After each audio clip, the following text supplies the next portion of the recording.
Chapter 950. Archdruid Fandral Staghelm was an ancient night elf with a reputation that spread far and wide.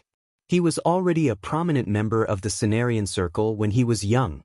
Staghelm's tall stature and fiery temper made him a difficult and powerful druid in the eyes of the world. He often talked back to his master because of that, but Malfurion named him as one of the most talented students among all of his students.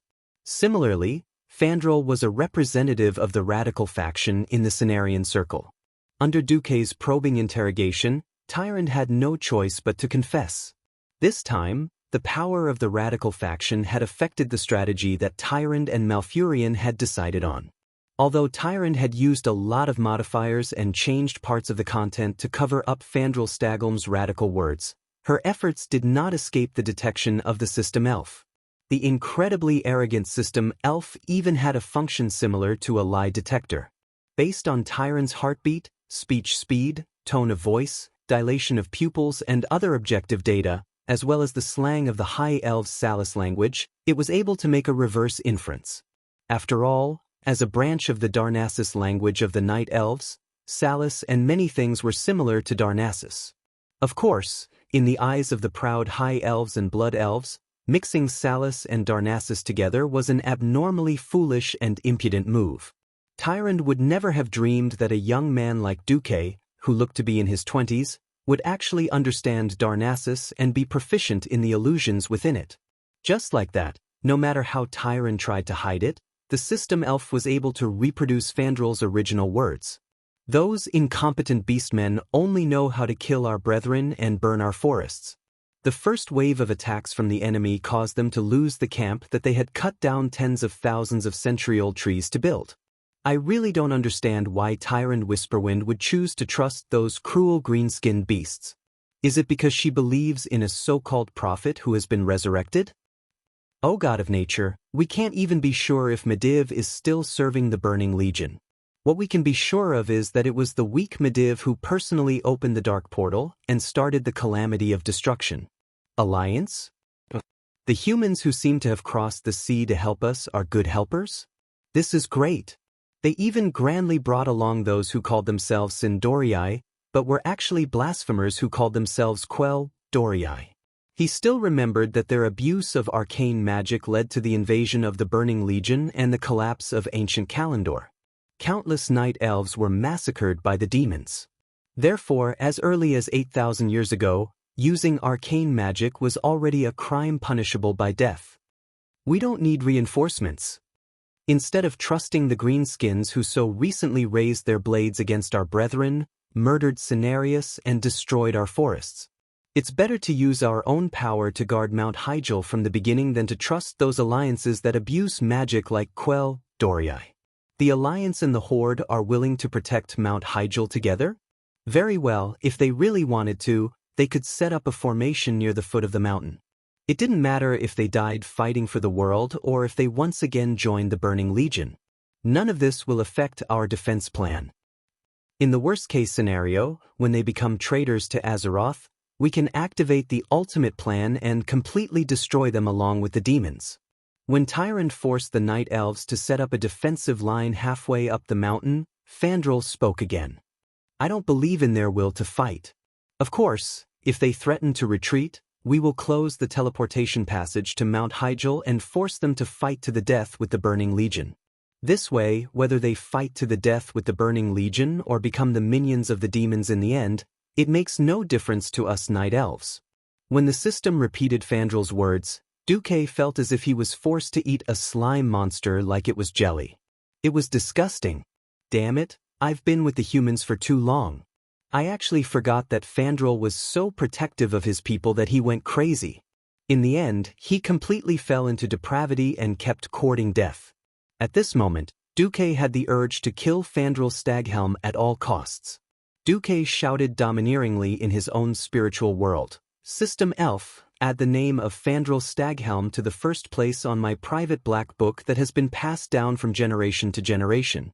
Remind me once every first of the month." Although you don't have any black book that has been passed down from generation to generation, it's not bad. Understood. Record. Categorize. Complete the reminders on time. The system elf replied. The only fortunate thing was that Tyron still had the final say among the night elves. Tyron took a deep breath. I apologize to the Alliance for the radicals among the night elves. But at the same time, I hope that the Alliance can forgive us. After all, any organization or force has their own principles and way of doing things, as well as various worries. I'm glad that the Alliance has used your actions to prove your determination to protect this world. I only hope that after confessing, you can help me convince Thrall. As long as we hold on for one more day, or even half a day, the night elves will be able to make all the preparations. Preparations? The main force of the night elves has never truly left Mount Hyjal. They only went to the northern side of the mountain. As long as the main force of the Burning Legion's invasion enters the mountain path, we can mobilize the main force that follows the Tree of War to cross the mountain that outsiders can't cross and block the Burning Legion's retreat from the back. We'll attack from both sides. Finally, we'll use the Tree of Life to destroy Archimonde and his subordinates. Tyrande clenched her fists in excitement. However, Duque was dumbfounded.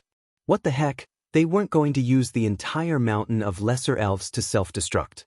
In the next moment, Duque realized why this was the case. The World Tree was the lifeblood of the Night Elves. They would never do anything that might harm the World Tree until the very last moment. In fact, in the original history, after the Night Elves blew up the World Tree in Seamount, they lost the blessings of the dragons and were no longer immortal. They had always regretted it. The most obvious example was when Fandral planted the second World Tree, Nordrassil, in Darnassus. However, Duque had thought that the Night Elves were going to self-destruct all the Lesser Elves. In the end, the misunderstanding was huge. However, Duque remembered clearly that there was no such thing as deterring the army from the back in the original history. After killing the fourth boss, Kez, Roga, Tyrande directly became a bystander. After giving the players a kill you 3,000 card parachute, she let the bitter players fight with Archimonde. Chapter 951. Duque didn't blame the Night Elves for having their own thoughts. Even the Titans of creation had their own selfish motives these days. They would turn bad and fall. Look, didn't Sargeras learn bad things? Did he run out and start his own faction? With the intention of seeking common ground while reserving differences, Duke was very sincere in pulling the Night Elves, who were fated to be members of the Alliance, into the abyss of suffering that was the Alliance. Oh, it was a great united and loving family under Duke's control. Duque suddenly thought of something and immediately reminded Tyrande, No. Mortals are useless now. We've already eliminated all the leaders of the Burning Legion's invasion force, except for Archimonde. According to Archimonde's habits, he'll personally take action soon. In front of him, all those who haven't entered the realm of heroes or are below the Radiant Moon realm are meaningless.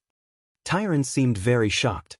From the look on her face, Duque knew that empiricism was the death of one. Tyrande was one of the few who had witnessed the ancient war. She had seen with her own eyes that even the powerful dragons had to suffer under the horde of demons that blotted out the skies. However, the Night Elves were too secluded.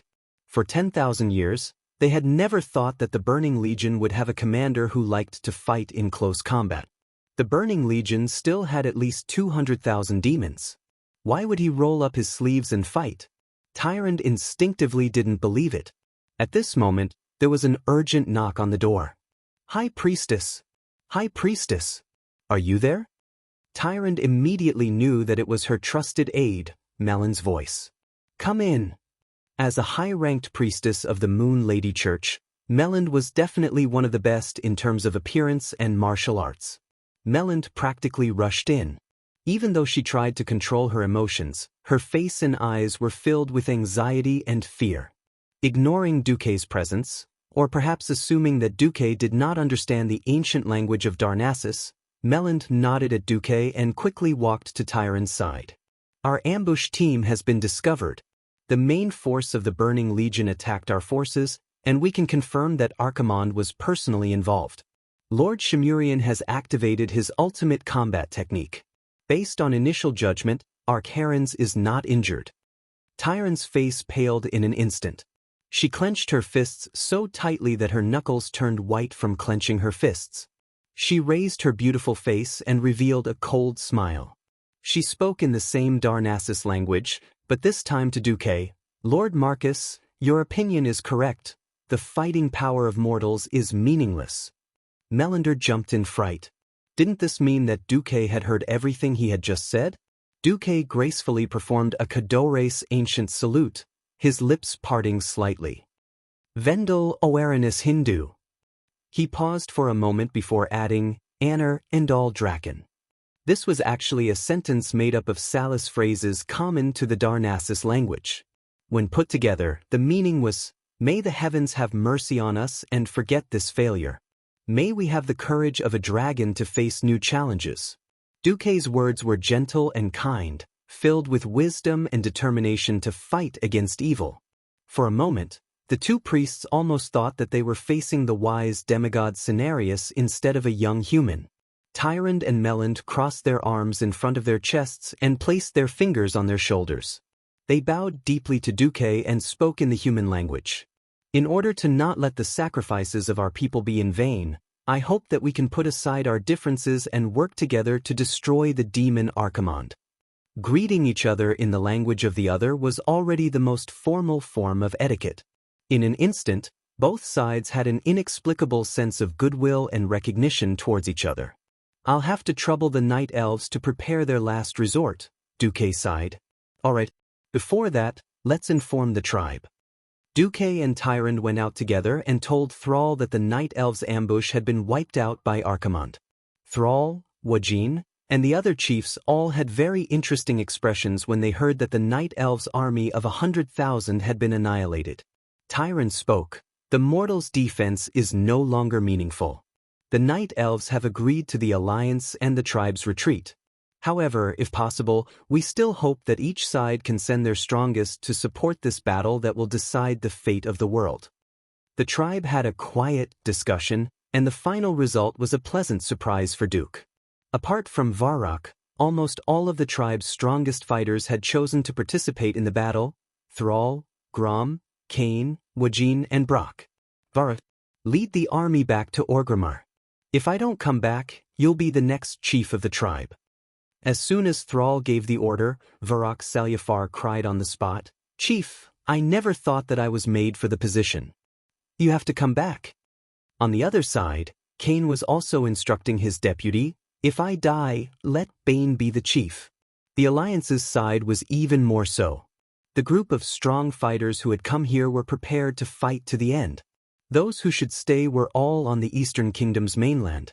For example, at this point in time, Varian, who was not very strong yet, Abendis, who stayed behind to assist Queen Kalia, and Magni Bronzebeard did not come.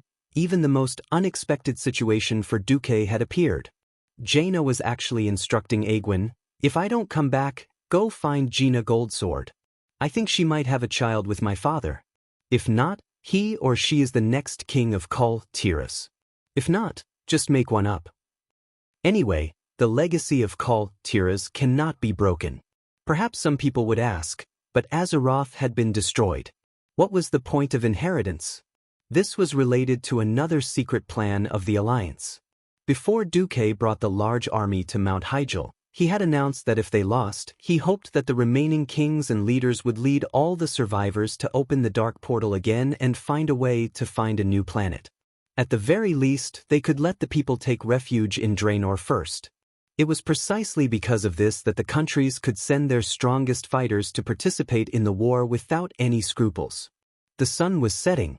The army retreated from the portal like a tide. The tribe returned directly to Duroder. The Alliance soldiers teleported to Theramore. At this time, the strong fighters of the three sects had already gathered around Duque. Queen Sylvie smiled. Duque, did you foresee this outcome? If everything could be done with foresight, then the so-called life is just thousands of boring journeys dominated by fate. To put it bluntly, there are countless paths in fate, and there is no absolute right or wrong. As long as it is my own choice, I will not regret it. Chapter 952. Half a day ago, at the foot of Mount Hyjal, the winner of a huge battle was decided. The ancient tree of life, Shimurian, as the oldest tree ant that had coexisted with the night elves for 10,000 years, it was undoubtedly very powerful. It was a pity that its opponent was Archimonde, the commander of the Burning Legion. Be it in terms of size, strength, or magic, Shimurian did not have an advantage at all. Moreover, the tree folk's natural trait of being slow made it impossible for it to gain any advantage against an opponent of the same size. In front of Archimonde, the old tree ant that was as tall as a 10-story building was just an extremely huge, punching bag. Ha! Ha! Is this the killer move that you've been preparing for 10,000 years? Too weak. Being weak is a sin. The outcome of being weak is destruction. Facing Archimonde's maniacal laughter, the old tree ant shouted, "Every living being on this planet will resist the Burning Legion to the end. Resistance is useless. How would you know if you don't try?" The tree of life roared angrily. It moved its thick legs that were as tall as a 3-story house and began to launch its final charge at Archimonde. Not only the old tree ant, but all the remaining night elves in the vicinity launched their final charge at Archimonde. Haha. Archimonde pushed his left palm lightly as he laughed sinisterly. It was clearly just a seemingly meaningless press. However, the surrounding space seemed to have been subjected to an extremely heavy pressure. Everything in the field of vision was violently compressed into a large pancake. In the next second, the compressed space returned to its original shape like a spring. The terrifying impact that was so huge that it could cause mountains to collapse and the earth to crack suddenly exploded. Ultimate move, air explosion. The tall and slender bodies of the night elves were sent flying in all directions like grass being blown away by a strong wind. In fact, every one of them had already lost their lives in midair. They landed heavily hundreds of meters away, leaving only corpses that had lost their lives and souls. Thousands of ethereal soul fires that were like little sparks were forcefully gathered in Archimonde's huge palm. On that cruel face that was unique to Eridar demons, Archimonde's lips curled into a disdainful sneer. So, punishment. Bright green, orange, rose red. Tens of thousands of night elf souls were instantly tainted and forced to fall. The infamy of Archimonde the Defiler was on full display at this moment. Then, 3 types of evil spiritual lights that exuded an indescribably disgusting feeling landed on the old Trent's huge body at the same time. 1 step, 2 steps, 3 steps.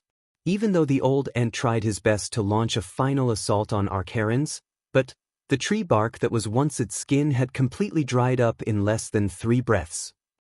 Pieces of tree bark fell off by themselves and were blown away by the strong wind like sand on the ground. Its thick limbs continuously emitted high-frequency explosive sounds. Its rapidly decaying joints could no longer support the unimaginable weight of mortals. Its limbs, which used to be a single entity, were almost broken. The old tree ant that had protected the night elves for more than 10,000 years finally couldn't hold on any longer. It didn't even have the chance to let out a final wail before its huge body exploded on the spot, turning into thousands of pieces that fell to the ground. Its huge body that was 10 stories tall instantly turned the flat ground at the foot of the mountain into a small hill made of wood. It was hard to imagine that just a moment ago, that should have been one of the cornerstones of the night elves, the ancient tree of life. Archimonde had single-handedly destroyed an army of 100,000 night elves, as well as killed the ancient tree of life, Shimurian. This was being played in the war conference room on Mount Hyjal. As expected, modern arcane magic still has its merits. Tyrant couldn't help but secretly rejoice that she hadn't listened to Fandral and tricked the Alliance and the Horde. Instead, she had first reached an agreement with Duque. When this video that even the night elves couldn't get their hands on was played 3 times by Duque, Thrall realized that his right hand was trembling slightly. This had nothing to do with courage, but was purely the most objective and straightforward reaction of his body and soul. In fact, it wasn't just him. Even Grom, a superhero who had killed 2 Lords of the Abyss, had shock and awe written all over his face. Everyone was probably asking themselves, do I really have a chance of winning against such a terrifying existence that only took an hour to destroy an army of 100,000? Think about it. Even the brave and fearless Horde hero had fallen silent, let alone the other powerhouses. But soon, the two heroes from the Horde and the Night Elves realized that the atmosphere wasn't right. On the Alliance's side, they were shocked, but that was all. Most of the powerhouses of the Alliance didn't have the slightest bit of disappointment or fear on their faces. Instead, they looked eager and excited. Following the line of sight of the powerhouses of the Alliance, the others suddenly realized that the focus of their gazes was on Duque. Queen Sylvanas sat by the window, feeling the chilly wind blowing in from outside. She didn't seem to care about Archimonde's strength at all in the face of the great enemy. She leaned against the window with her left hand and placed her right hand on her waist. With a rather lazy voice, she said, "Duque, don't scare them anymore. Just say what you've discovered." Mograine also smiled. "I've learned to analyze the enemy's situation and predict the enemy's methods and movements for more than a decade, but I still feel that I'm far from you, Duque." "Please speak, Duque." "For the victory of Azeroth," Sar said in a low, muffled voice. Duque didn't argue any further. He directly extracted the most crucial frozen image of the magic mirror. "Everyone, please look at these images. These are the summary of Archimonde's combat power from when he descended on the Dalajan and half a day ago. I don't know if my summary is correct, but if you encounter similar situations in the upcoming battles, you might as well use my opinion as your first reference. First of all, this fire, I'll temporarily name it Fire of Destruction.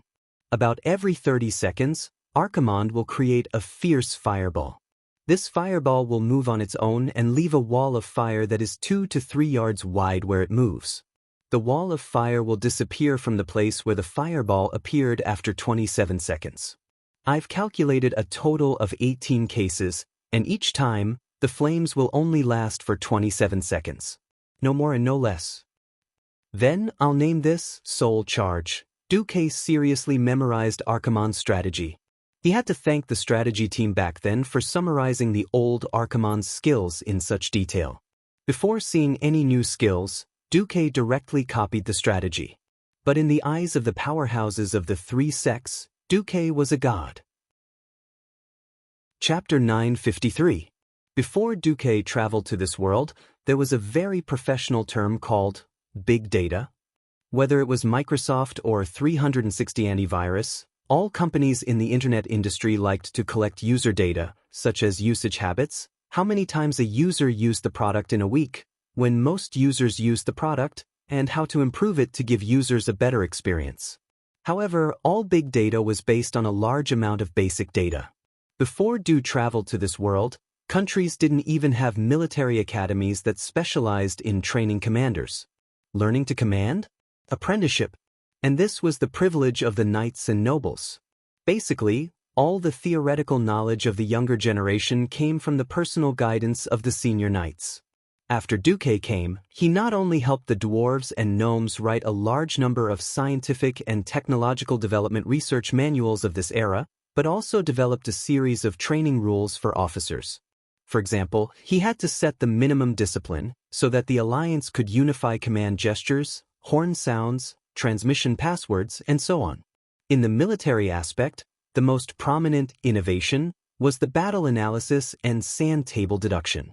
How to infer the opponent's ability, possible evolution direction, and possible hidden backups from the opponent's battle record.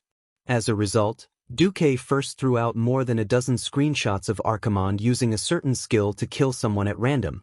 From the starting gesture, to the glowing hand, to the magic effect, all of it was a screenshot, a dynamic slow-motion mirror image played repeatedly. In the beginning, Duque still used uncertain words such as may, should, and probably to indicate that his speculation was not 100% correct. However, with the deepening of the brainwashing, even those in the tribe who rushed forward in a fight and relied on their instincts to face the big moves began to learn seriously and humbly, not to mention the Alliance heroes who originally trusted Duque. To be honest, if Archimonde was a boss that could be easily killed, he wouldn't have had to painstakingly pull the Horde onto his warship, and even painstakingly protect the most powerful Horde hero, Grom Hellscream. Every time a team member dies in battle with Archimonde, his soul will be captured by Archimonde. After Archimonde captures the soul, he will consume the soul after 5 to 10 seconds to use a powerful destructive spell. As for the specifics, I haven't come to a conclusion yet, but the battle must be built on a premise, and that is, we must do our best not to sacrifice anyone. Once someone dies, it will be easier to cause a collapse. Commander Du kept trying to brainwash them. He kept emphasizing all the important points. The only fortunate thing was that after he finished the brainwashing lesson, Archimonde, who was arrogant to the core, did not rush to Shengershan overnight. This gave the allied forces of the three sects an unimaginable breathing space. Just for this, Duque would wake up laughing even in his dreams. On the day of the decisive battle, Arcarans finally arrived. There was no need for any alarm bells or anything. His voice was so loud and clear that it sounded like 100 loudspeakers had been turned on. It actually traveled from the foot of the mountain to the top of the mountain. Tremble, mortals! Despair! Destruction has come. Resistance is futile. Your world will be burned to ashes. Your soul will be reset to zero forever. Everything will be devoured. I am the end of everything. The loud declaration echoed through the sky. On the top of the mountain, almost every century-old tree let out the rustling sound of leaves. The wooden house creaked and groaned, as if the sound waves alone were already too much for the house to bear. Walking out of the house, looking at the falling leaves, there was a feeling that everything was dying and falling into destruction. From the top of Mount Hyjal, it was impossible to directly see the foot of the mountain, but this did not prevent the heroes from seeing where Arcarans was through the red sky in the distance. Different from the blue sky and white clouds between the foothills of Mount Hyjal, Arcarans was definitely a superhero who had his own background image and background music. Above his head, there were rolling violent red clouds. That kind of mud-like chaos, coupled with the dull sound that sounded like thunder. Everyone would feel fear, the only difference was whether it was more or less. Standing at a place where they could see the mountainside, Duque and Jaina stood side by side. In front of this super boss who seemed to move slowly, but could actually move more than 50 meters with a single step, Queen Sylvanas, who was an agile type of hero, became slow and unsuitable for scouting. Duque, Arcrons's body, yes. This guy has grown taller again. Duque also had a bitter taste in his mouth. He also could not understand why a demon could grow taller after having more power. This guy was already tall enough. With a height of nearly 100 meters, any titan was just a dwarf in front of him.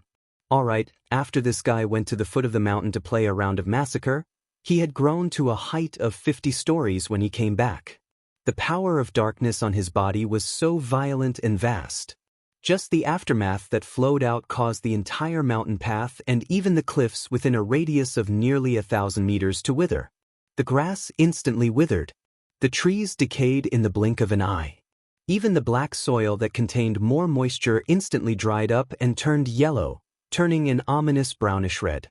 This was very similar to the cursed land near the Door of Darkness. The nearly 20-meter-tall city wall near the mountainside had once caused countless demons to suffer on the spot, but now it was like a toy. With a light kick, Arcarans sent the entire wall flying. Thanks to the astonishing craftsmanship of the dwarven craftsmen and the stronger steel structure, after Arcarans kicked the concrete attached to the steel bar support net did not explode immediately. Instead, it wrapped around Arcarans's feet like silk threads. Just as Duque was wondering if he could use the steel bar to trip the horse, fire of destruction came. The flames that appeared out of thin air under Arcarans's feet easily melted the 100-meter-long steel bar net into molten iron in less than a second. Duque and Jaina were tongue-tied. Tyrande had appeared beside Duque at some point in time. She was riding on one of her signature white tigers. The usually majestic white tiger actually let out a timid roar when it saw the gigantic Ak. Duque, you were right. A mortal army can only ruin things in front of such an existence. With that, Tyrande suddenly clamped the tiger under her. The white tiger immediately understood and turned around to leave. Who would have thought that Thrall would come again, riding a giant black wolf that was not much smaller than a water buffalo? Duque, thank you. At least you didn't let the good men of the tribe die in vain. Chapter 954. are left as well. Just as Duque was about to teleport away, Jaina grabbed Duque's hand. Her soft palm was trembling, and there was a faint moisture on it. It was sweat. Duque, will we win?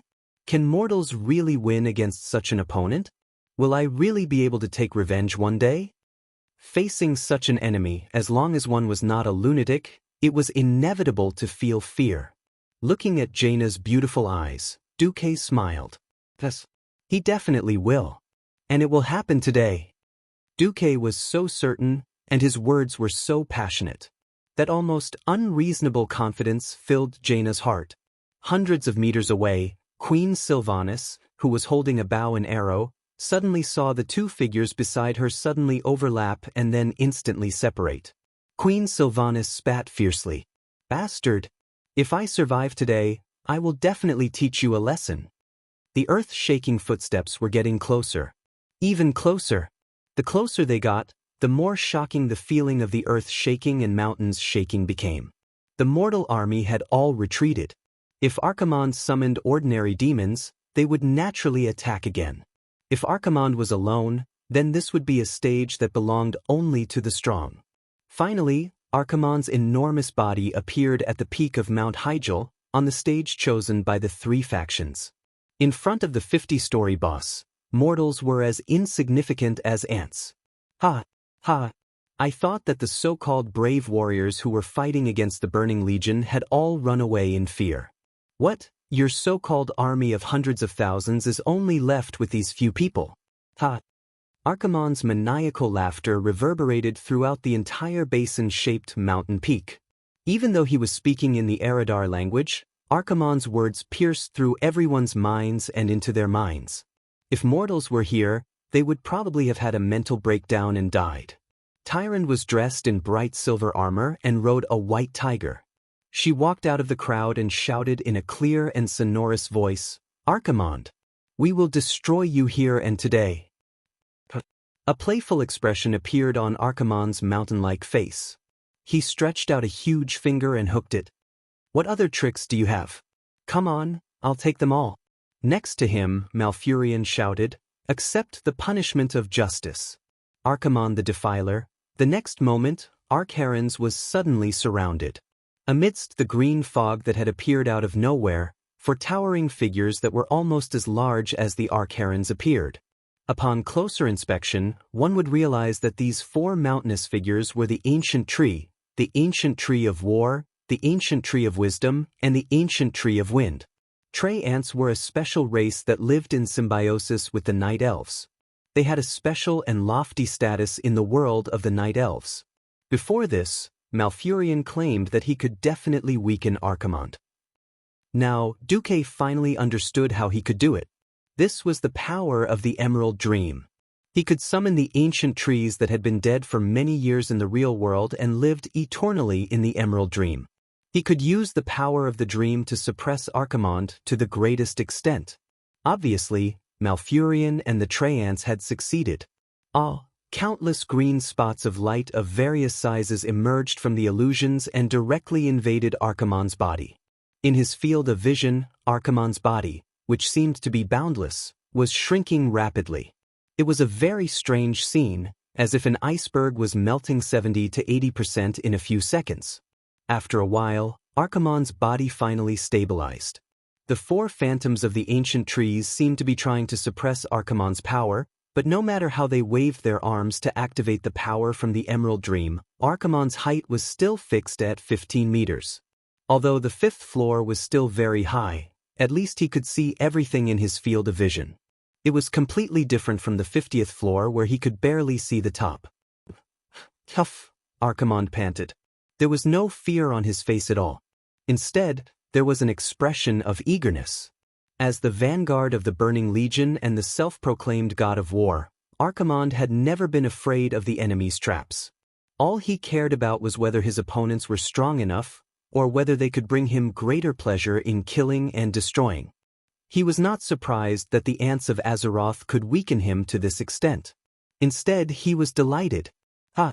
Ants, do you think you can defeat me just because you've weakened me? Not enough, it's still not enough. Do you have more surprises for me? The tentacle-like beard on Axe's chin wriggled nimbly, causing the heroines who loved beauty to frown.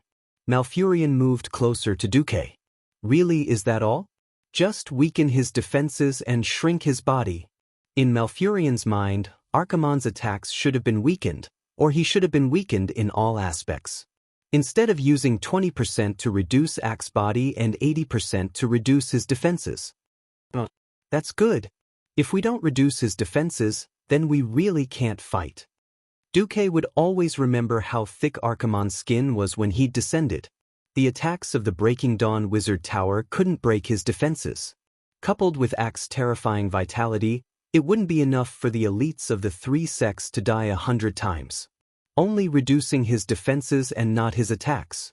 Even if this was a crazy move like walking on a tightrope, at least they still had something to think about.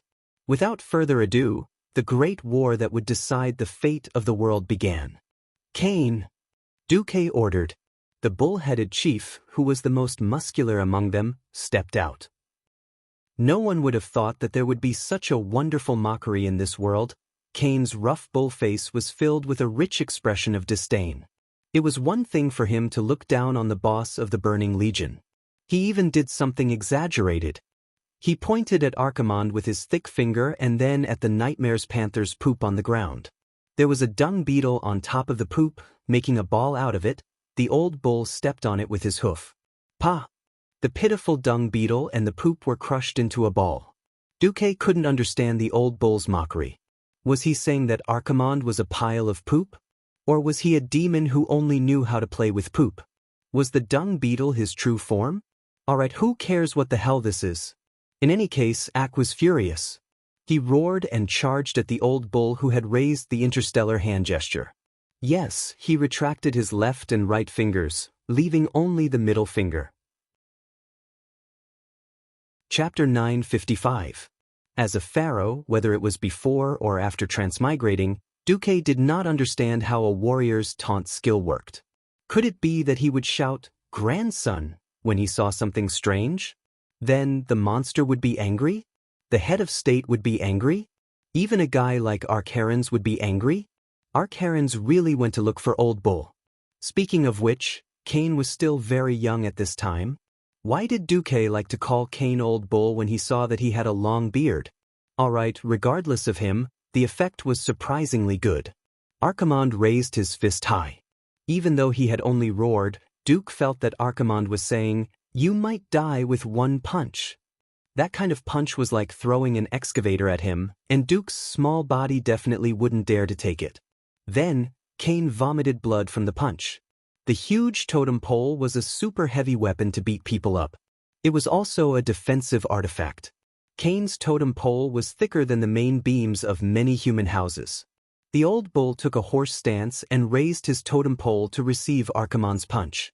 The result was that the old bull dug 2 3-meter-long pits on the ground and spat out a small mouthful of blood. This was definitely beyond Duque's imagination. However, this also proved that there was a chance. Cain had clearly suffered a small injury after taking Archaron's punch. His neck turned red and he slapped his chest with his empty left fist. He shouted, "Again! Again? As you wish." This time, Archaron's took a deep breath and retracted his long right arm. Then he punched out like a thunderclap. The momentum of this punch was definitely full marks. Even if Cain had boasted that he could definitely withstand it, Duque still felt that it was like using a pile driver to hammer a piece of beef. The cow's head that was hammered with a small hammer would be softer and more chewy or something. Fortunately, Brother Bull was not a simple warrior. A roar of, "Ha!" seemed to be announcing to the world how ferocious the Taurens who were born in the arms of Mother Earth were. His hooves, which were planted firmly on the ground, suddenly had a strange change in color. It was a kind of dizziness, as if he and the earth around him had solidified and become one. Duque's intuition was right. Archaron's powerful punch didn't turn the old bull into minced meat. Instead, it caused the ground within a radius of 300 meters to sink. Even though it was only a centimeter of subsidence that was difficult for mortals to detect, the system elf still notified Duque at once. Duque couldn't help but praise Old Cow in his heart. Of course, battles in real life weren't as brainless as in the game, where the boss would only beat up the guy with the strongest defense. In a group attack, Duque preferred to call it a diversion. The second person to rush forward was Mograine. The Ashbringer, which was as big as a door, slashed down without any fancy moves. The long light that was as bright as the falling stars sank into Archimonde's calf. Even with axe-thick skin and flesh, he felt a wave of pain. Who is this guy? With this small question in mind, Arkharens bent over and swept his strong forearm, which was nearly 4 meters long, across the ground. Crack!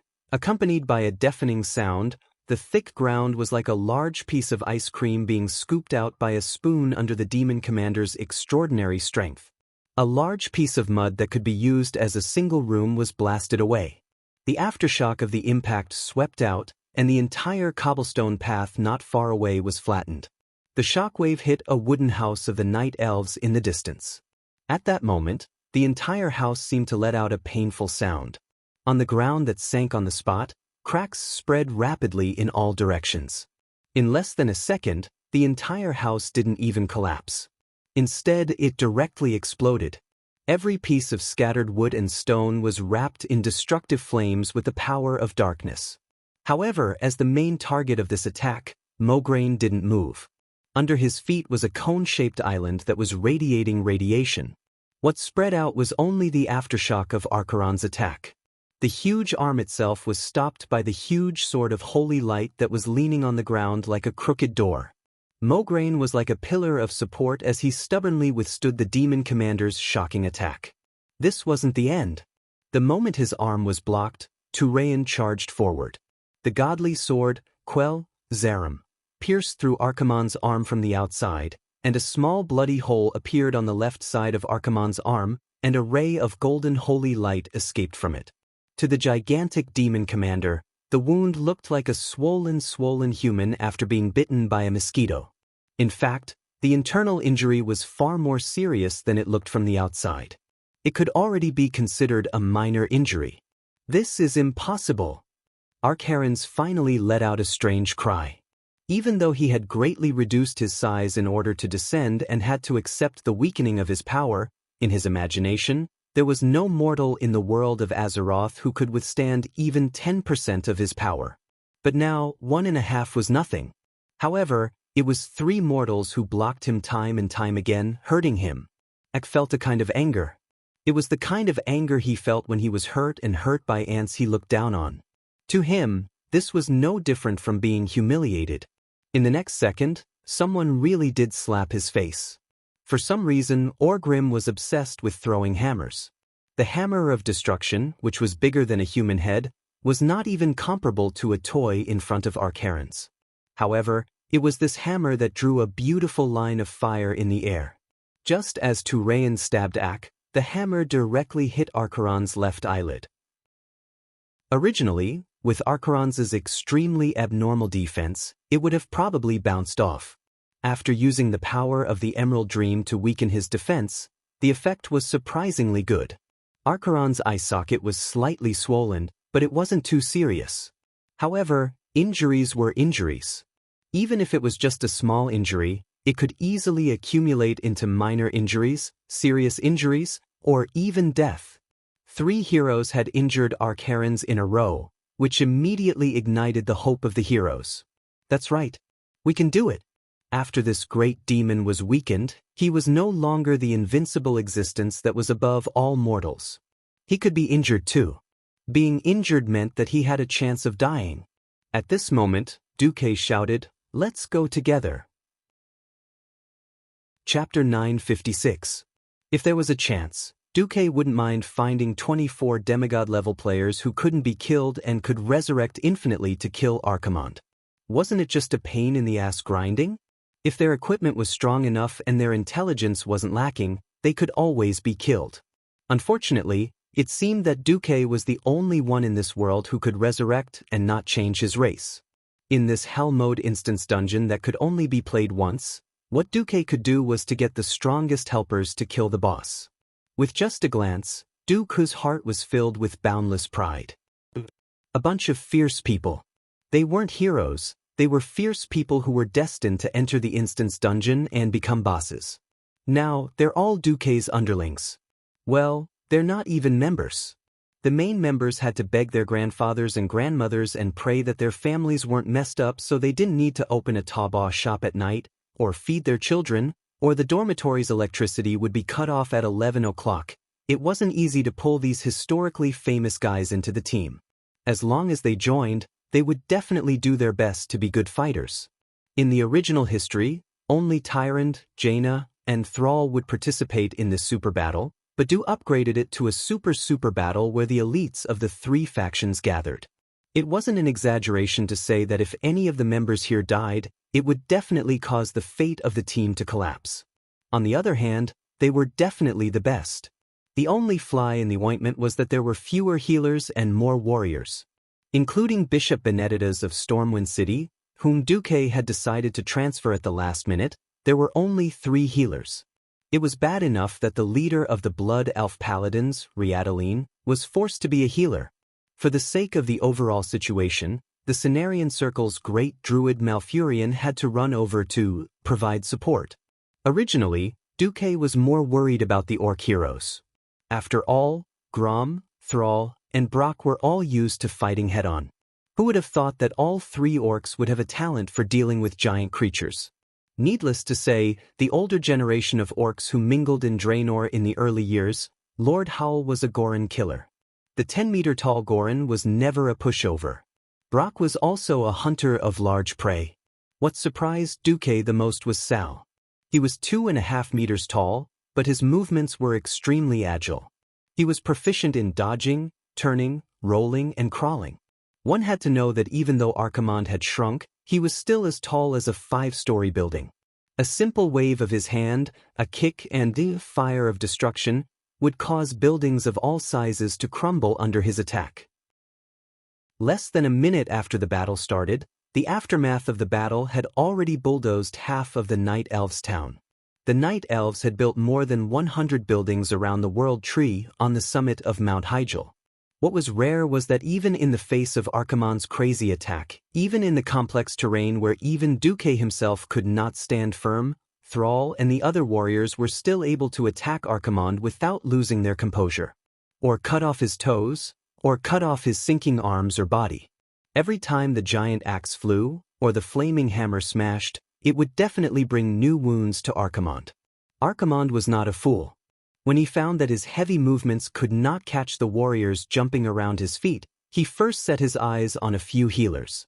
Unfortunately, he had found the wrong target. To chase after Malfurion, the great druid first turned into a night saber and fled agilely. With magic, he immediately turned into a mountain eagle and flew away. At the very least, he could turn into a black bear and use the bear skin that had been strengthened by countless natural magic to resist Archimonde's attacks like an old bull. Fighting Riadaline.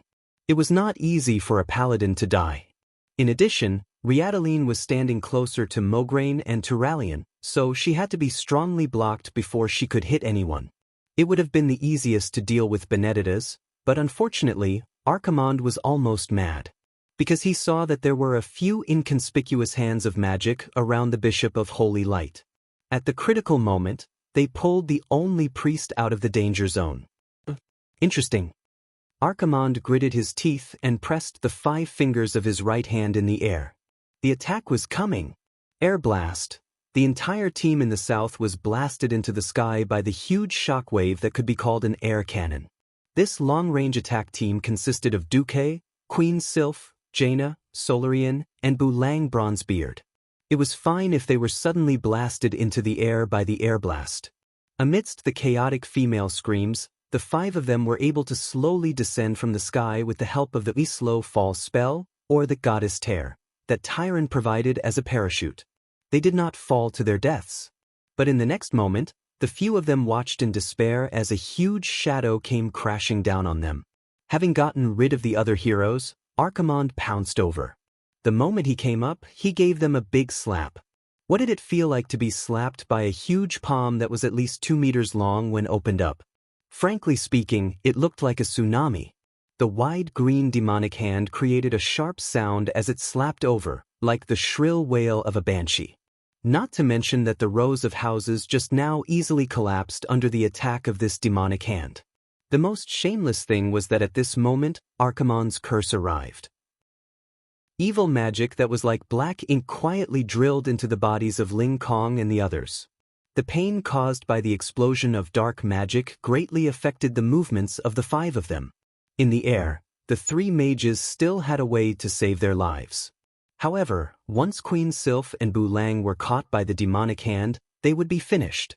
It was completely foreseeable that their bodies, which were incomparably delicate compared to the Oxhead Chief, would definitely be crushed in an instant.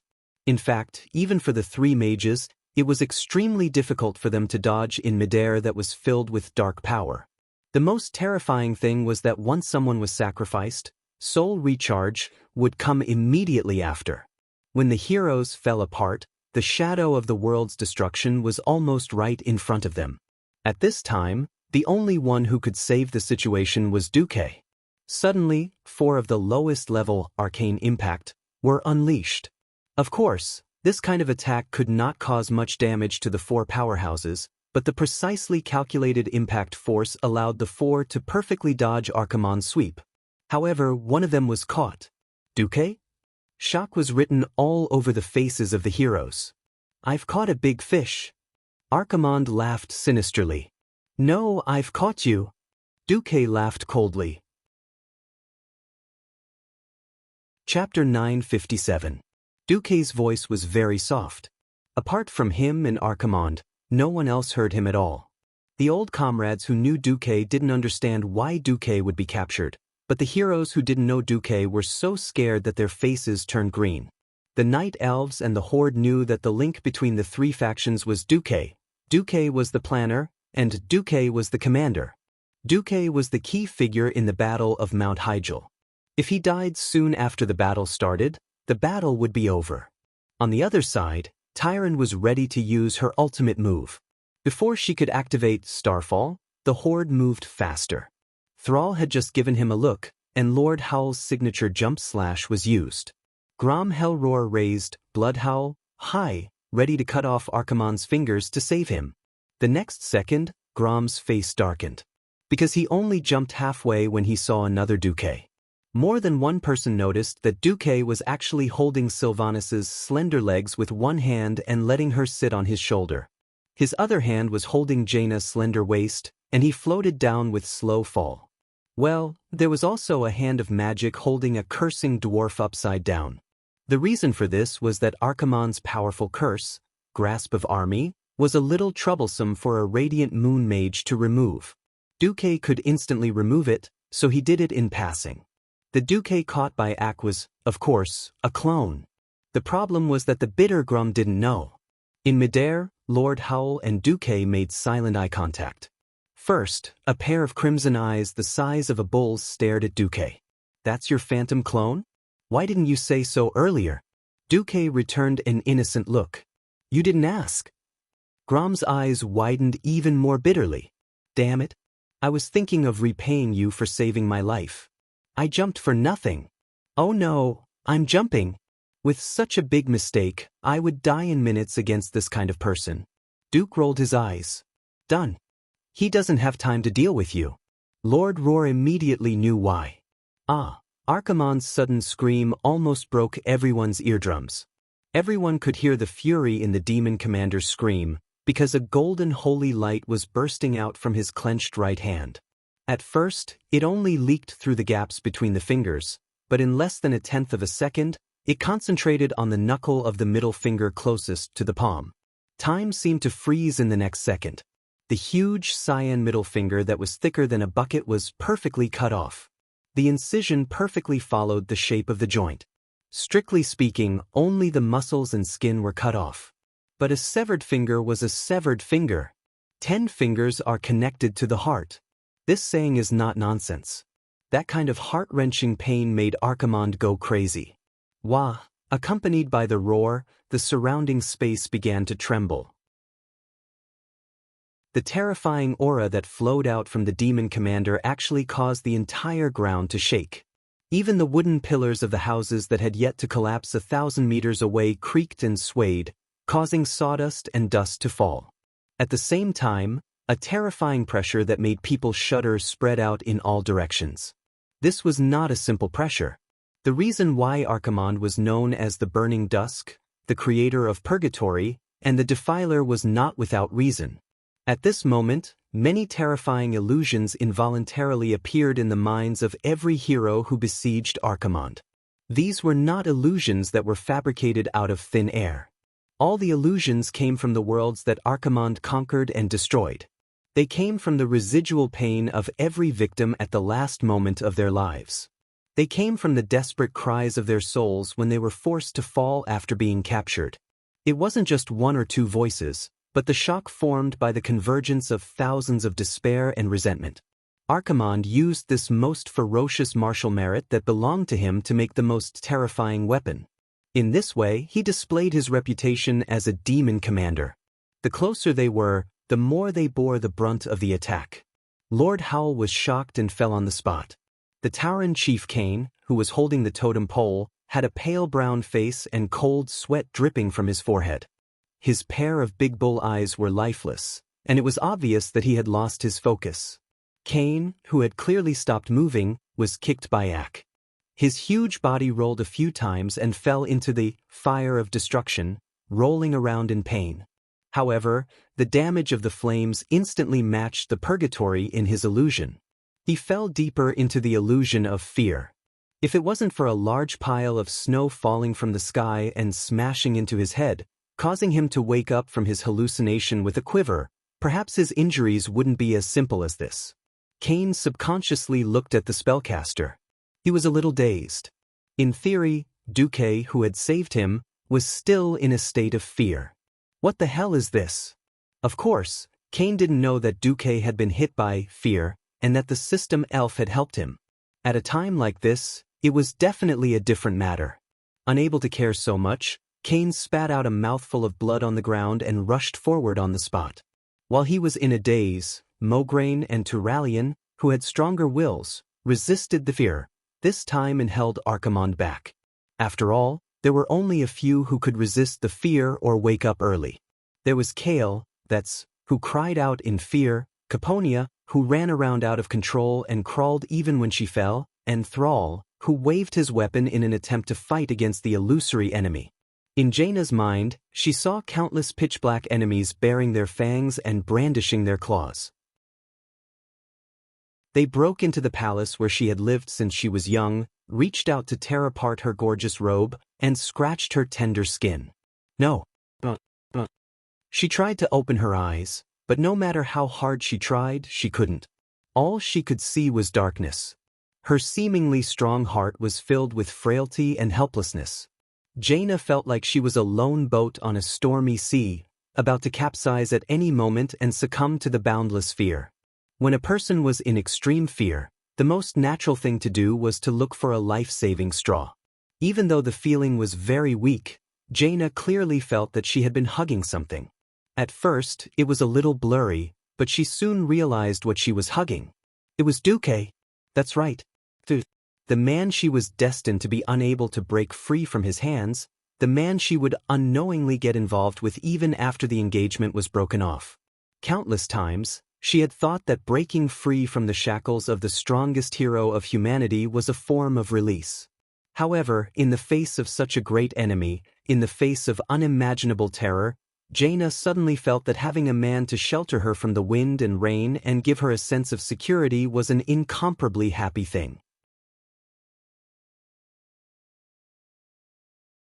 Chapter 958. The feeling became clearer and clearer. The demonic claws around her still made her tremble with fear, but the warmth from her left and the beating of her heart clearly told her that it was Jaina. The person who can protect you is right beside you. The throbbing in her heart grew more and more excited. It was the impact of breaking through the restraints of fear and nightmares, breaking free from all oppression. This was the final and most perfect redemption in the apocalypse. Filled with immeasurable excitement, Jaina finally lifted her long, curly eyelashes and opened her eyes. Duque? Duque? Two completely different voices called out the same name. Two faces with different styles were filled with the same excitement. It was a pity that the first thing they saw was not the young and handsome face they imagined, but each other as enemies. That's right. Unbeknownst to them, Duque had already changed his posture and was now hugging Queen Sylvanas' waist. As a result, the first thing the two queens saw when they opened their eyes was not Duque, but their rival in love. Very much. They snorted and vented the anger in their hearts, but when they saw Duque's dog eyes looking here and there, they did not know whether to look at Sylvanas on the left or Jaina on the right. The two queens burst into laughter at the same time. Still fighting over this at a time like this, the two competitive and smart women read the words in each other's eyes at the same time. It was a temporary truce and worked together to get rid of Arcarans. Seeing that they were falling from the sky and about to hit the ground, the two queens, Queen Sylvanas and Jaina, pushed away lightly at lightning speed and pulled away from Duque in order to prevent the three of them from becoming a target. Only Duque was left. He did not understand why the two of them were angry first and then laughing. Duque could not be bothered with these personal matters for now. Arcaron's widespread fear caused many powerhouses to rush into the river of flames in a state of fear. Other than Cain, Lilith, Caponia, Brock, and even Tyrant were affected. How could the destructive flame from the Burning Legion's Big Three be so easy to deal with? Even though Duque had gathered a large amount of frost elements and extinguished the flames on their bodies with a high concentration of frost aura, everyone still had large areas of burns on their bodies. Without any hesitation, Malfurion launched his ultimate move. He opened his arms, palms and face to the sky, and chanted. An overflowing feeling of spring instantly filled the entire space within a radius of 1,000 meters. The sky was full of twinkling stars, and the dazzling brilliance flickered ceaselessly along with the growth of all living things. Every injured expert felt a vigorous life force growing endlessly in their bodies. Lilith looked at her burned left arm in disbelief. After a sudden itch, the entire scab fell off, revealing new tender skin. Although Tyrant had expected this outcome, she still watched with satisfaction as her charred calf returned to its original state. She wasn't the only one. The white tiger beneath her shook off its burnt fur as it ran, and a large clump of fresher white fur grew out. That's right. This was the druid's ultimate move, Tranquility. When used by a druid like Malfurion, he would definitely be able to pull you back from the brink of death even if you were on the brink of death. You would be able to jump around in no time. Well done. Thanks. Impressive. They spoke in different languages, but conveyed the same meaning. Although he was a little exhausted after using his ultimate move, Malfurion still smiled. However, the wiser experts such as Duque, Wajin, and Thrall all felt gloomy. No one knew when the next mass fear and destructive flame would come. If it came again with the curse of Army's grasp or air explosion, even the thickest of champions would be in danger. Obviously, Malfurion's ultimate move could not be used at any time. In order to recover, he had already started to use rejuvenation and other small moves.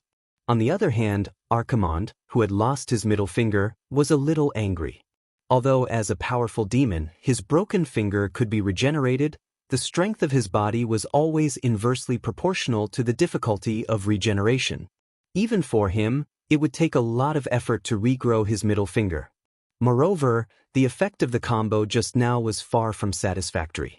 The commander of the Burning Legion probably did not expect that there would be a team that could survive under his terrifying combo. In his heart, he could not help but raise the level of Duque and the others from the level of ants to the level of beasts.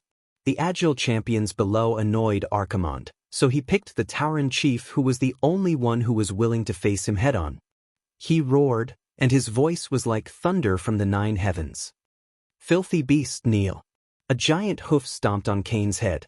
The huge difference in size was often accompanied by an absolute difference in weight.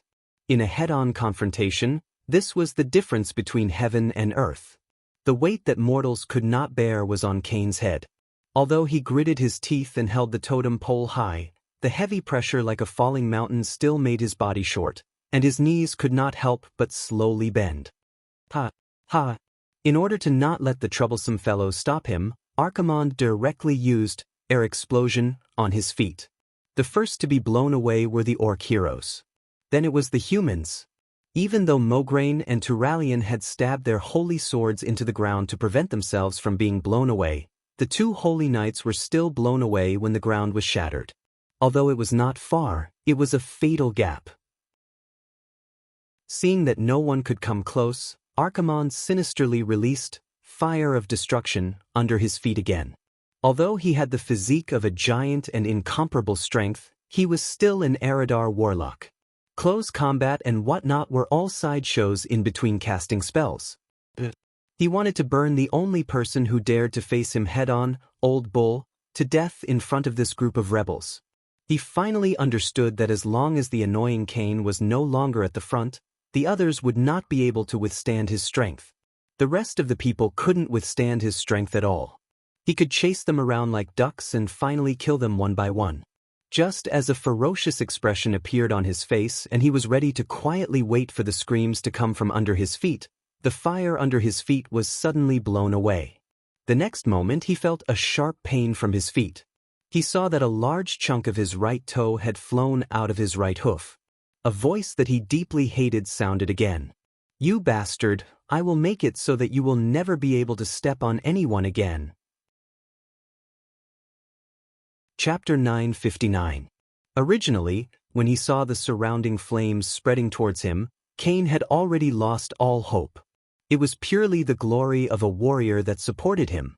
Apart from him, no other hero of the three sects could contend with Archimonde's strength as a giant.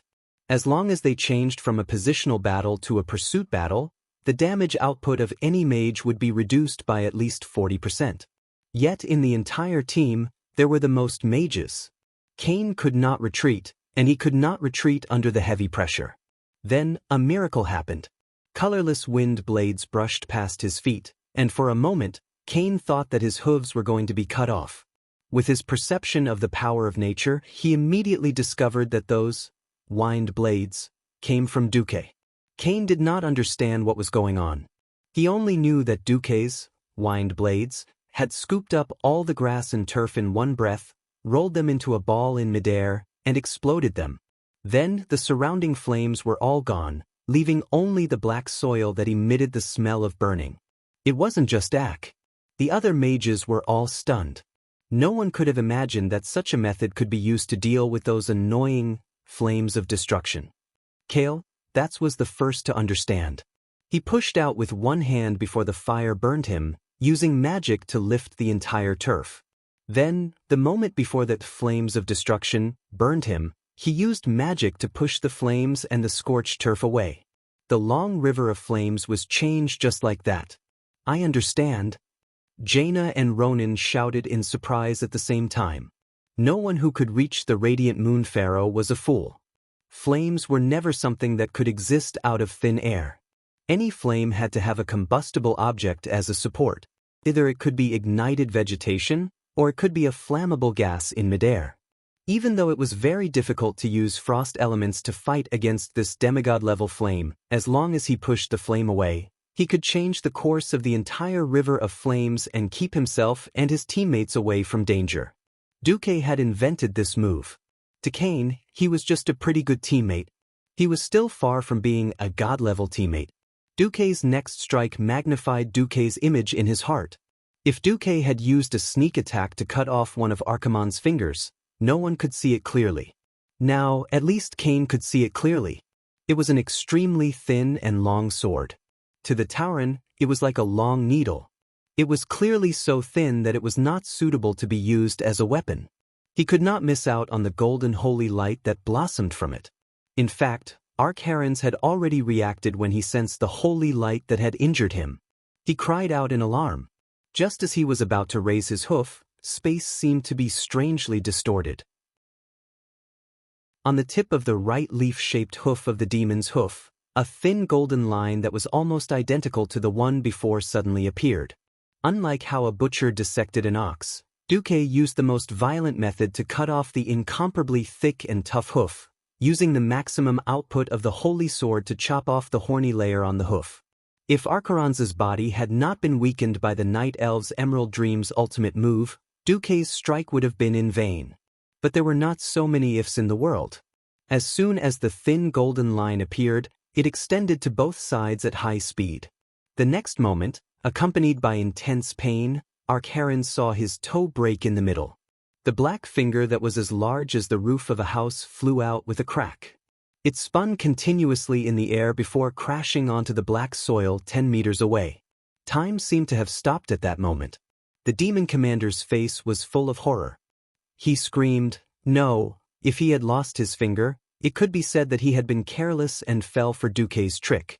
However, the forceful counterattack this time made him fully realize that he, who had been weakened twice by the magic circle of planet Azeroth and the magic circle of Mount Hyjal, was much weaker than he had imagined. Bastard! Bastard! Bastard! Arkharon's roared and launched a wild attack. Just now, if he had continued to stomp with all his strength, he might have been able to find Cain for revenge. It was a pity that his toe had been cut off. This affected him too much. If he had been injured in the arm or body, it would at most affect his attack power. But the foot was the most troublesome limb. After losing a toe, Ak felt that his balance was obviously out of whack. This was a very dangerous sign. He had leg armor. The golden demon armor, forged by the Burning Legion's dark craftsman with the highest craftsmanship, protected his calf very well. And in his impression, there had never been anything that could hurt his incomparably thick and hard hooves. Now it was different. If he could not support his body and fell, then the melee professionals who had been besieging his calf would be able to attack his vitals more directly. Then there was a real possibility that he would die here. Arkharon's brought out his real skills. 10 fingers, oh, it was now 9 fingers in a row. The air blast, that had a gap just now suddenly became a continuous barrage. Although the air blast, with a wide range, had become the air cannon, with a narrower attack area, its power had more than doubled. Boom! There was a loud noise, and grass and sand flew all over the sky. Many experts, including Duque, saw Brock's right arm suddenly twist in an extremely awkward position that shouldn't have appeared. If not for the flesh still attached, everyone would have thought that his entire arm had fallen off his shoulder. It wasn't just his arm. After he was accidentally hit by the air cannon, his whole body spun and crashed into a huge stone monument not far away. Brock! Thrall exclaimed. Unexpectedly, a fire phoenix that was not much bigger than Tyron's white tiger flashed past, its claws seemingly made of flames, saving Brock unscathed. He was saved, but Brock had clearly lost the ability to fight. Dislocations and sprains were the most troublesome. If it was just a simple injury, recovery spells could quickly heal the wound. If the limb was twisted or had a comminuted fracture, the broken bone near the wound had to be cleared first so that the bones could be placed in the right position before the spell could be cast. Otherwise, the bones would become crooked and the arm would be crippled. His eyes fierce, Duque dragged Brock away from the battlefield with Hand of Magic and shouted, "It's better to break one than to injure 10 fingers." Mograine and Turayan immediately understood what he meant. In the next moment, with Thrall's help, Mograine shot toward Arkharon's lower back like a cannonball.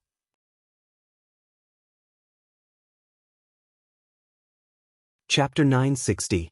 As a powerhouse who always charged at the front lines, how could he not know that there were only 3 people who could truly threaten him after exchanging a few blows? 2 large holy swords in the open, as well as that orc who jumped up for some reason and was sent flying. Alright, I'll ignore that. Lastly, there's Duke, who looks like a mage but is actually an assassin. Duke Marcus. This was not the first time Archimonde had heard this name. While he did not care about it before, ever since Duque cut off his first finger, he was destined to engrave this name in his heart. He had already decided to imprison Duque's soul under his burning throne and let him suffer endless torture for tens of thousands of years. Unfortunately, before that, he had to face the threat behind him. Archimonde's huge body twisted violently, and his left fist smashed towards Mograine behind him. In midair, Mograine should not have been able to borrow any strength, but at that moment, a mass of arcane energy appeared out of thin air. With a light push from beneath Mograine's battle boots, the incredibly heavy Mograine was able to complete a double jump that not even professionals could do. Even Newton's coffin couldn't hold him down anymore. Cuff cuff. It was this jump that caused Mograin's threat level to skyrocket. Originally, he could only aim for Archimonde's waist, but now he was going for his neck. Without thinking, he changed his attack. His left fist that was originally sweeping horizontally turned into an uppercut. At that moment, 3 arrows arrived. Tyrant, who had been hiding her true strength, finally revealed her true abilities. Once Fortify Aura was activated, the power of the Windrunner sisters' arrows increased exponentially. Their arrows, which were originally like mosquito bites to Archimonde, were instantly raised to the level of All's. Lilith's Wind Arrow was the first to arrive, activating Archimonde's tough skin resistance against natural attacks. Who knew that in the next instant it would be Lightning Arrow, followed by Flame Arrow. 3 arrows in a row, almost hitting the same spot in unison. The last arrow broke through his defense and pierced deep into the joint of his left hand. Every creature's joints were extremely sensitive. Normally, a swollen joint would cause it to be unable to bend or anything, let alone a needle-like arrow. Ak froze on the spot. Die! Mograine roared, and the wide Ashbringer swung down at high speed. Surging holy light rippled in the air, forming a loud sound similar to a sonic boom. You're the one who will die. Archaron's finally revealed his trump card. It was a skill that did not exist in any version of history. His eyes suddenly turned bright red, and then shot out a crimson ray similar to the kinetic death ray. Duque was tongue-tied. For a moment, he almost suspected that Ultraman had gone to the wrong set. Mograine was hit right in the bullseye. Just when everyone thought that Mograine was dead for sure, they saw a dull golden light pierce through the crimson pillar of light and fall lightly. Save them. Grom, who had the best jumping ability, caught Mograine in one leap. This time, not only did he fail, but he also wasted a lot of Mograine's stamina and energy. This was not a good thing. Although it seemed that as long as one was devout enough, holy light could be cast endlessly. In fact, holy light was a type of spiritual power, which was closely related to a person's willpower and stamina. It is impossible for a weary, exhausted person to have much willpower. Fortunately, the real killer move was never Mograine. Not only did Duque activate Flash, but Turalyon also arrived. The 2 holy swords of the same lineage shone at the same time and cut the heel of Archaron's right hoof. From the beginning to the end, Duque and the others' goal was to pick off the tendons. The 2 divine swords from the Pantheon were attacking together for the same goal. The light they emitted was even more blinding than the brightest sunlight. Ignoring the fact that the power that wrapped around Archaron's began to dissipate in fear, even the other members of the heroes group couldn't help but turn around, not daring to look at the blinding light. This blow almost cut off the soul of the demon commander's foot. If it wasn't for a strange and terrifying intuition that enveloped Duque and Turalyon, forcing them to stop, this matter would probably have succeeded. Even so, Zaram succeeded in cutting off the tendons at the heel and continued the cut to the ankle. In severe pain, Archaron's fell to the ground. At this time, he finally realized that his huge body was not an advantage, but his most fatal weakness. He had to do something. Just as Grom was about to jump up and give Ak another hard blow, something that Duque had never expected happened. F***CK, Archaron's actually had a second transformation. The first time he was hit by the ultimate move of the Emerald Dream, Archaron's was forced to shrink. This time, he took the initiative to shrink. Although he was not that small, after using a ring-shaped wave of darkness to force away the melee heroes that surrounded him, he was still a giant standing in front of the heroes. However, his height was halved, and he was only 7 meters tall. Let's do it again. I'll make this guy shorter than me. Old Bull laughed and charged forward. Then he courted death. Everyone imagined that Archaron's would definitely change. However, no one expected it to turn out like this. Old Bull went up. Old Bull rolled back. He had used all his strength and even the power of Mother Earth, but in the end, the Old Bull was slapped in the face. He did not die. Taurens were famous for their strong vitality, and most of them believed in Brother Spring. However, as Old Bull vomited blood, his face was filled with confusion. The most obvious thing about the shrunken Archerons was that he had changed his appearance. He originally looked like a gladiator, but now he had a cape and a skeleton scepter that emitted an evil and ominous aura. The scepter was actually more than a meter long, but in the hands of the 7-meter-tall Archerons, it looked like a short hammer. He was even shorter, so in theory, it should be easier to deal with. The warrior heroes, who were originally like dwarfs and could not reach Archerons' vitals even if they jumped up, had grave expressions on their faces. Duque suddenly understood why. Even though Ak was very tall just now, he only gave them the feeling of a tall building. Tall buildings could collapse, but mountains could not. Right now, Archerons was like a miniature mountain. Chapter 961. Duque had transmigrated, greatly altered history, and lifted the skirt of the goddess of fate. Just when he thought he could conquer fate, he was shocked to find that he was also being teased by the goddess of fate. Speaking of which, if the world of Azeroth was a person, then most of his physics knowledge was taught by his physical education teacher. A dragon could become a person, and then the extra dozens of tons of mass would disappear. Archimonde, who had shrunk to one size, was the best example. The current Archimonde gave off a more stable feeling, but his movements were more light and agile. Duque sent a clone directly behind Archimonde, and then everyone only saw Archimonde sneer and Duque's clone silently annihilated in a round shield. Duque's pupils suddenly shrank. Big trouble. After Archimonde shrank, not only did his strength double, but it seemed that even his magic resistance had increased a lot. Archimonde calmly sneered loudly. Rejoice! Rejoice! Yes. You should be happy that in the past 10,000 years, for the first time, someone has forced me to use my most basic form. Although I've always yearned to be a god of war who charges at the front, I'm still a warlock. No matter how powerful his magic was, he was still afraid of a kitchen knife. In theory, that was the case. Thrall was the third to not believe it, and he threw his hammer again. Bang! This time, the hammer of destruction was directly hit by a blue shield bullet. Finally, someone lost his voice. Is Archimonde invincible? Duque disdained this kind of nonsense. Glancing over, he found that it was Kale, that's little Miss Caponia, who spoke, and Duque was annoyed. Fortunately, Kale, that said something fair. Impossible. There is absolutely no perfect and invincible existence in this world. Ha! I am perfect. I am the strongest. I am invincible. Archimonde's wild laughter came instantly. Duque was annoyed when he heard this. F***CK, F***CK, F***CK. What happened to being a big guy and being happily beaten to death by a group? Why did you change the script without permission? By the way, with your high magic resistance, will the other Radiant Moon mages still be able to play around? Moreover, Warlock's new martial arts. Old Cow would not be able to withstand it.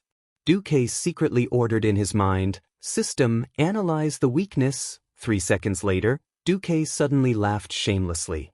Pooh! Archimonde, before you pretend to be invincible, can you not limp first? Archerons' final appearance was too shocking.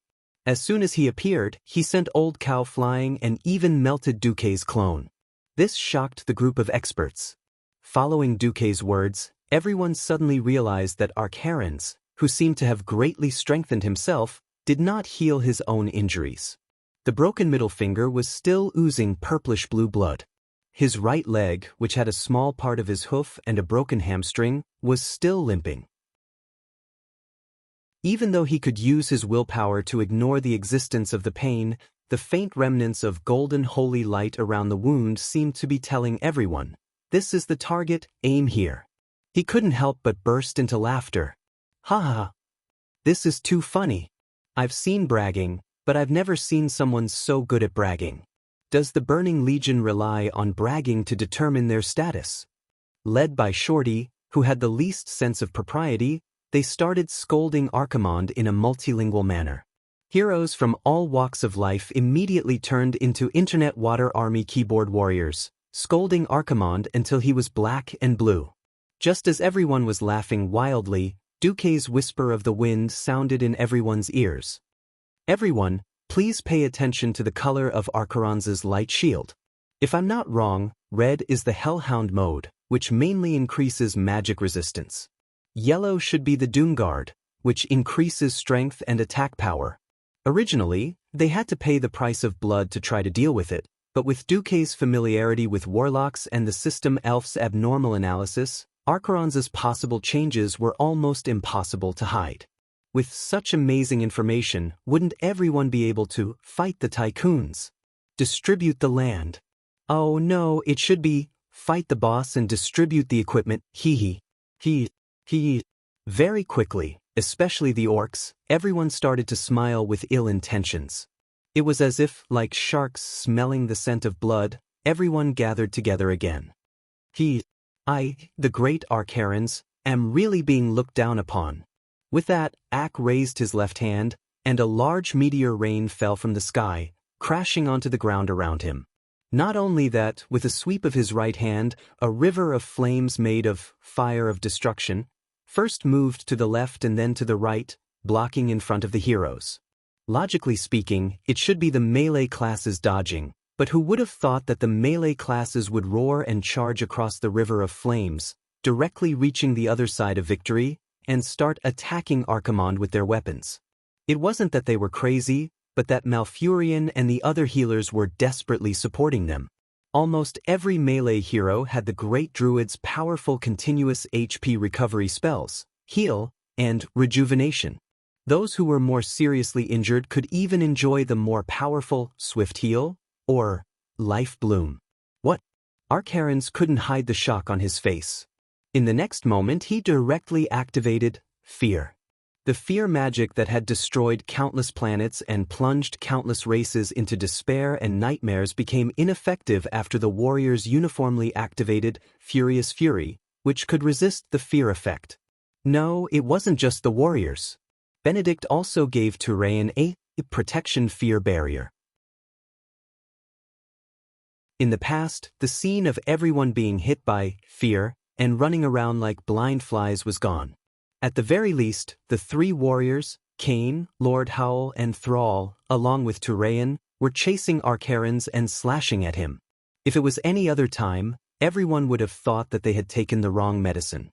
But at this moment, the horror on Ak's face was the best contrast to their bloodthirsty and ferocious expressions. "That's impossible!" Archerons cried out. "Ha! Idiot! We've already seen through your trick." Cain laughed out loud. He shouldered the raging flames and charged forward, sweeping his pillar strike horizontally.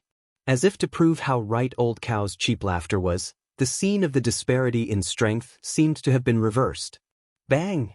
A dull thud rang out. Archerons was like a little wife who had been slapped by domestic violence and could only cry in the corner. He fell on his butt. Almost at the same time, the three muscular men leaped up and slashed at Archerons. Chapter 962. A few seconds of fear passed in the blink of an eye. Every hero who had recovered from their fear watched in shock as the four macho men chased after the battered and exhausted Archimonde. He was not pretending to be in a sorry state, but he was really in a sorry state. His rather large body was more like a target. It seemed that Archerons had rolled on the ground at least twice. Why was this happening? Obviously, it had something to do with Duque's order to warriors, attack with all your might. The fierce men were having fun slashing at him. Turalian, who was the most stable, cut off a few pieces of meat from the great demon's right calf and decided to carry out the plan of crippling his leg first. Thrall was not careless either. He cooperated with Turalian and left a square-headed burn mark on Ak's right calf. Cain was the most unscrupulous. He picked up a pillar and smashed it at Ak's waist. It did not seem like the result was obvious, but it was actually a cover for Grom, who was the most violent, to slash at Ak's face with Blood Roar. Master Roar had a good time slashing. He did not hold back at all when faced with Archerons, who could only raise his arms to defend. With a few slashes, he left a few huge wounds on Ak's arm that were so deep that bones could be seen and blood gushed out. Just as they were slashing, Duque's voice rang out again. "Retreat!" Without hesitation, as if they were minions who had shouted, "Run for your lives!" 3 of the 4 macho men who were still slashing fiercely a moment ago suddenly scattered in all directions. They ran so fast, unwilling to stay where they were. Only the thick-skinned old bull squatted on the spot and snorted at Arcarans with an infuriating expression. He was clearly saying, "Come on, let's hurt each other." Just as the fierce men completed their transformation, the light barrier on Arcarans' body switched to a khaki color. Blazing magic radiance lit up in all directions at the same time. Ronin, Caponia, and Solarian worked together to create an arcane light ball that was too huge and far beyond the scope of a missile. Looking at the rising purplish-blue mushroom cloud, perhaps it would be more appropriate to call it arcane nuclear bomb. Before the arcane wave dissipated, Kale, That's and Jaina each blasted out a phoenix. Fire Phoenix, Prairie Fire. Phoenix, Absolute Windstorm. The two principles were the same, but the elements used were worlds apart. One used ice to freeze Archimonde's upper body, while the other used flames to roast Akh's lower body. This allowed the commander of the Burning Legion to enjoy a clash of ice and fire. Meanwhile, Duque's Frostfire Apocalypse, which had condensed almost half of his Breaking Dawn mana, turned into a huge spiral and sent Arcarans flying. It was a high fly ball that traveled 200 yards straight to the outfield. He was wrong. That was the dark history of the Burning Legion's commander, who had been brutally blasted dozens of meters away like a piece of trash. Archimonde's body was still considered huge, but in front of a group of ants, he was like a dog eating shit.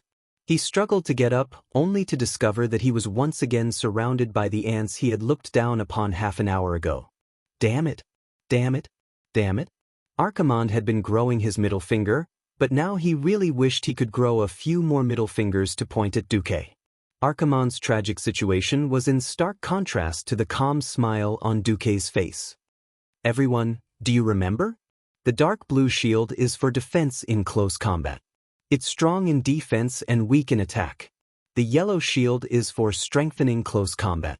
The warrior and knight will leave, and the mage will attack. The red shield is for high magic resistance, and it's for close combat. Duque emphasized patiently in the whisper of the wind. To put it bluntly, Archimonde had indeed returned to his roots and focused on his warlock abilities. Even the power of a warlock wasn't like cabbage that fell from the sky for no reason. Unlike ordinary warlocks who needed to summon demon servants to have the corresponding support power, as the commander of the Burning Legion, Archimonde could directly use the power of a certain type of demon. There was a problem here. For a period of time, he could only use one type of demon power. After all, the Demon Guard that focused on close combat and the Hellhound that focused on magic were completely different types of power. It was impossible to master them. It was precisely because Duque had used the system to analyze Archimonde's power attribute and even accurately calculated how long each power could be maintained. That was why he had attacked so crazily just now. Before transmigrating, changing the attack mode to change the damage output was definitely a rotten trick. At this point in time, this was definitely the first time something new had appeared. Unfortunately, in front of an experienced driver like Duque, an old leader, it was simply worth it. Raise. It was shocking for Akh, but it was a blessing for the hero team. Without Duque's command, they would either be wiped out after a few random attacks, or they would have to pay a heavy price to find out the pattern. It definitely wouldn't have been so easy. After so many rounds of intense battle, only Brock was seriously injured and had his arm broken. It was truly a miracle. Duque stepped out from the crowd and took out a feather fan from his interspatial bag. He waved it like a pig. Archimonde, this day next year will be the anniversary of your death.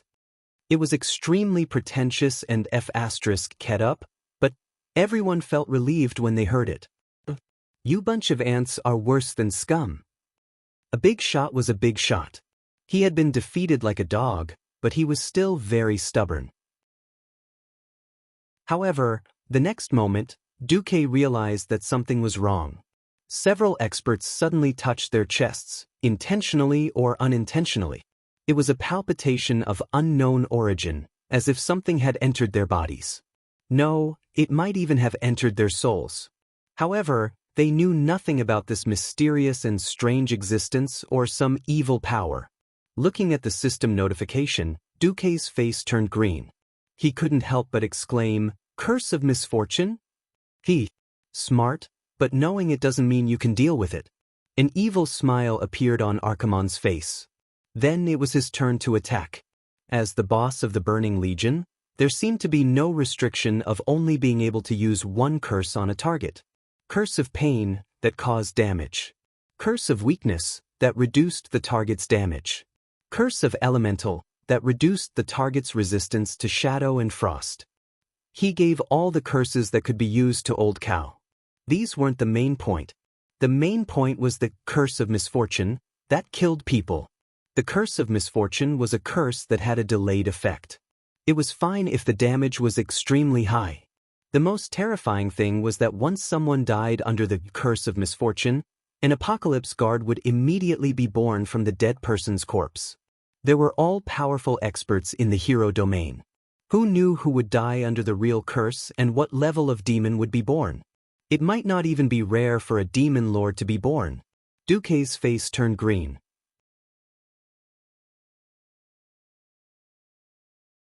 Chapter 963. As a transmigrator, how could Duque not know about the one-button undoing curse? Countless players complained that dispelling curses and whatnot was like whack-a-mole. Whoever lit up would win. As someone who had the system elf, of course. Duque wouldn't use such a cheap and stingy thing like one click to remove curses. He would always give it to the system elf, and it would automatically remove curses. Most of the time, many people who were cursed would instantly feel a chill and then feel nothing, because Duque had undone it in less than 1/10 of a second. However, Archimonde's Curse of Misfortune was clearly of a different dimension from other curses. Other curses were like a slip knot on a rope.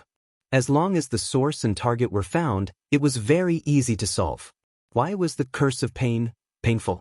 It couldn't be solved because it was painful. It was because the Curse of Pain had secretly blocked someone's blood vessels and caused internal injuries. That was why the victim would constantly be hurt in an intense battle. Now that he understood it, he just needed to dispel the dark power. The principle was not much different from preventing a stroke. The Curse of Misfortune was like putting a big basin full of wet and messy cotton rope and then saying, "Come on, untie me." Its degree of difficulty and complexity was definitely higher than the other curses with a difficulty coefficient of 1. Open a few more cubes. The problem was, if it couldn't be undone, they would die. Even if they entered the realm of heroes, how could the physical strength of mortals compare to extraordinary beings like dragons who had super long HP bars? Everyone knew how troublesome it was. The moment the mages sensed this curse, almost all the pharaoh were dumbfounded. "No. I can't undo it." Caponia and Solarian were the first to give up. Duque, the former elf prince's face was full of shame and shame. "I can't either." Jaina gritted her teeth and showed a resentful expression. At first, Duque thought that Ronan couldn't do it either. Unexpectedly, Ronan gave Duque a huge surprise. "I can guarantee that I can take care of myself and a specific target before the curse breaks out." On the other side, Malfurion, the great druid who could also remove curses, frowned. "I can also be responsible for a target other than myself, but my healing ability will be weakened." Now was the time to make a decision. While it was safe to retreat, it would also greatly weaken the team's attack power. It wasn't impossible to fight head-on, but the risk would increase exponentially. Duque gritted his teeth and said, "Only 10 people. Ronan will take care of himself and Kane. I'll deal with the other 8. Kane, Grom, Thrall, me, Ronan, Alexandros, Turalian, Servanas, Tyrant, and Malfurion will stay." Duque quickly decided who would stay on the battlefield. In other words, the rest of you should leave immediately.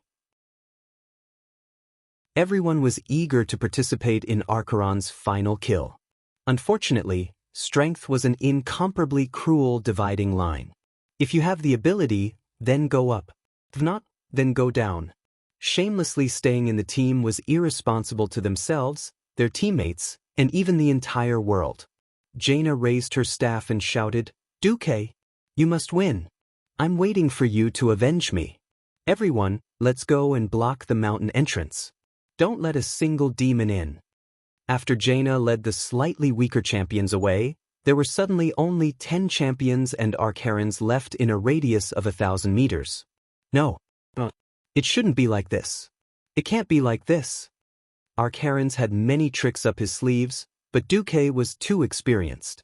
With the help of the system elf, his dirty tricks were often completely seen through by Duque the moment they started. Even though many champions had left and their attack power was inevitably weakened, Archeron's life force was indeed weakened. The situation was so bad that he had to make a decision. At the beginning, Archeron's idea was to cruelly crush the ants in front of him, then walk over majestically, destroy the World Tree, and absorb the power of the World Tree and the Well of Eternity. But now, this idea was definitely different. Accomplishing both at the same time had become an unattainable task. However, there was still a chance of accomplishing one goal. Suddenly, Archeron's entire body was covered by a large blue cover. Not only that, but a void demon that was even larger than him rose from his back. He wants to be a turtle until the end? Duque's first reaction was to be surprised. As the saying went, defending for too long was bound to fail. Blindly defending would not end well, unless, seeing Archerons give up on dealing with the other champions, turning around Cain and charging towards the center of the mountain, almost every champion suddenly realized that something was wrong. Not good. He's going to force his way to the World Tree. Tyron's face paled. Stop him! Malfurion roared, his hands digging into the ground. Immediately, huge thorns as thick as a water bucket burrowed out of the black soil and wrapped around Archeron's legs. Not enough. Far from enough. Mere thorns could not stop Archerons, whose legs were covered in destructive fire. Using the flames of destruction and extraordinary brute force, Archerons was like a train that had lost speed, charging towards the World Tree without looking back. That's right. The World Tree. Only by absorbing the power of the World Tree could he recover from his injuries and turn the tables. If this continued, he would only be exhausted to death by Duque and the others. Full attack. Duque's heart-wrenching roar echoed in every champion's heart. Queen Sylvanas stood on one leg and used a special secret technique to instantly strengthen the bowstring by several times. Then, she knocked a thick arrow that was comparable to a siege hammer. The sound of the arrow leaving the bowstring was like thunder. Ronan stacked 36 arcane impact in one go and activated arcane energy. Whether it succeeded or not, the next attack would empty every drop of magic power in his magic circuit. He would not be able to cast even a low-level spell in a short period of time. Thrall used Hammer of Destruction with all his strength. All the champions used their ultimate skills. Unfortunately, it was not enough. The Eridar demon's body was too strong. Even if Mograine used all his strength to swing Ashbringer, to destroy that damned barrier, even if Turalion used Quell Zarum, that was infused with all of his holy light to cut off Archimonde's right leg, he still could not stop Archimonde from creating another barrier and stumbling towards the World Tree, Nordrassil. In an instant, it was as if the entire world of Azeroth trembled. The entire Mount Hyjal echoed with Archeron's crazy laughter. Ha! All your efforts will be in vain. I am already absorbing the power of the World Tree. Soon, your hearts will stop beating.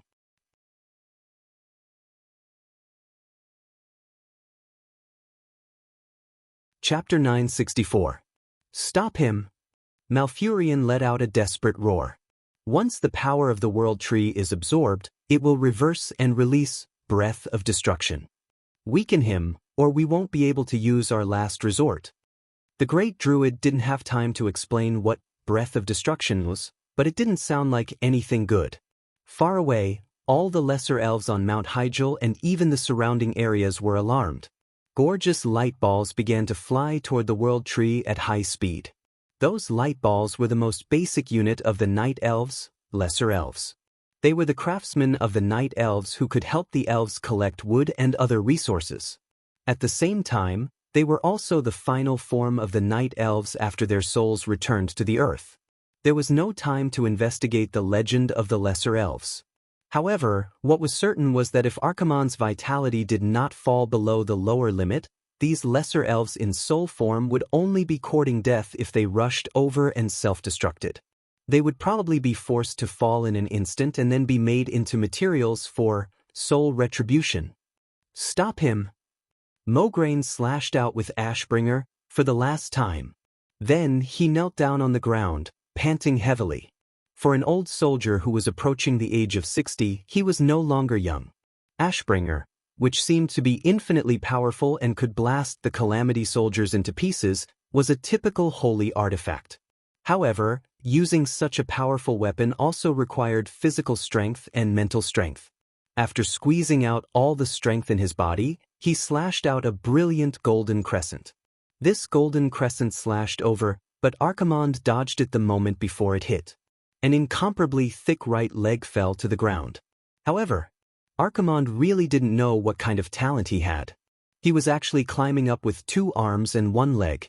Stop him! Turalyon also went all out. Quell, Zaram, burst out with a golden light like the sun, and the long beam of light directly penetrated Archimonde's back from behind, exploded from his chest, and even shot into the trunk of the World Tree. It looked like a golden spear had nailed Archimonde to it. However, in just 3 seconds, Arkharens continued to climb. His 3 limbs glowed with an evil black light as they clung to the bark of the World Tree and began to corrode the green bark of the World Tree at a high speed. What was even more frightening was that his severed right leg seemed to have started to grow a new, tender, and much smaller leg. Stop him! Tyrande was sobbing uncontrollably. She ignored her right hand that was bleeding profusely and continued to draw her bow and shoot arrows mechanically. Every long-range hero that could still attack chased after Archimonde in a frenzy. They desperately poured their firepower into Archimonde's back, who seemed to have lost all sense of pain. Even Gianna and the others had rushed back. But the effect was getting weaker and weaker. It was very simple. Melee professions could not wear heavy armor and climb a world tree that seemed to require at least 1,000 people to hug. After losing the damage from the 2 strongest sacred swords, the entire team's attack power dropped by more than a level. Now, they had almost reached the critical point. Although Archimonde's life force had dropped to a very dangerous level, as long as he absorbed a large amount of the power from the World Tree and successfully converted it into dark energy, he would be able to turn the tables. Not only would he be able to kill Duke and the others, but he would also be able to carry out his evil plan and kick all of Azeroth into the abyss of destruction. The tearful Tyrande suddenly remembered that she still had one last sacred sword. She turned her head and stared at Duque. Duque, anything is fine. I beg you. Thrall realized that his side was starting to lose strength. After the 4th throw of the Hammer of Ruin, there was no hope of taking down Archimonde. He turned around and said, Duque, it's all up to you now. Ronan struggled to get up from the ground and howled. The destruction of Dalajan. Mograine shouted unwillingly. The fall of Lordaeron. Jaina flashed to Duque's side. Her fists were clenched, and her fair skin was red with anger. Duque, the revenge of my father and brother. Servanas stabbed his longbow into the ground and shouted, the revenge of every Quell, Dorii. Thousands of elite warriors who refused to retreat stared at Duque from afar. Thousands of elven souls stared at Duque. Countless forces, every one of them who had thrown themselves in front of the magic mirror, gritted their teeth and cheered for Duque and the rest. They were all staring at Duque. They were waiting. They were looking forward to it. They were sincerely longing for it. They were screaming in their hearts. They prayed that Duke Marcus, who was hailed as Azeroth's greatest hero in the last 1,000 years, for them, for the whole world, would deal a fatal blow to the evil and terrifying existence, the commander of the Burning Legion, Archimonde. The feeling of being watched and looked forward to by billions of creatures made Duque's heart extremely heavy. Duque had long understood that he had to go all out. Only he, who also held a holy sword, could seriously injure Archimonde and create a chance for the elves to self-destruct. However, this could not be done by a clone. After all, a clone was a clone, and its strength could never exceed that of the main body. Someone who could kill Archimonde. The only possibility was for him to do it himself. No one knew what Archimonde's final killing move would be. No one could guarantee what the consequences of killing Archimonde would be.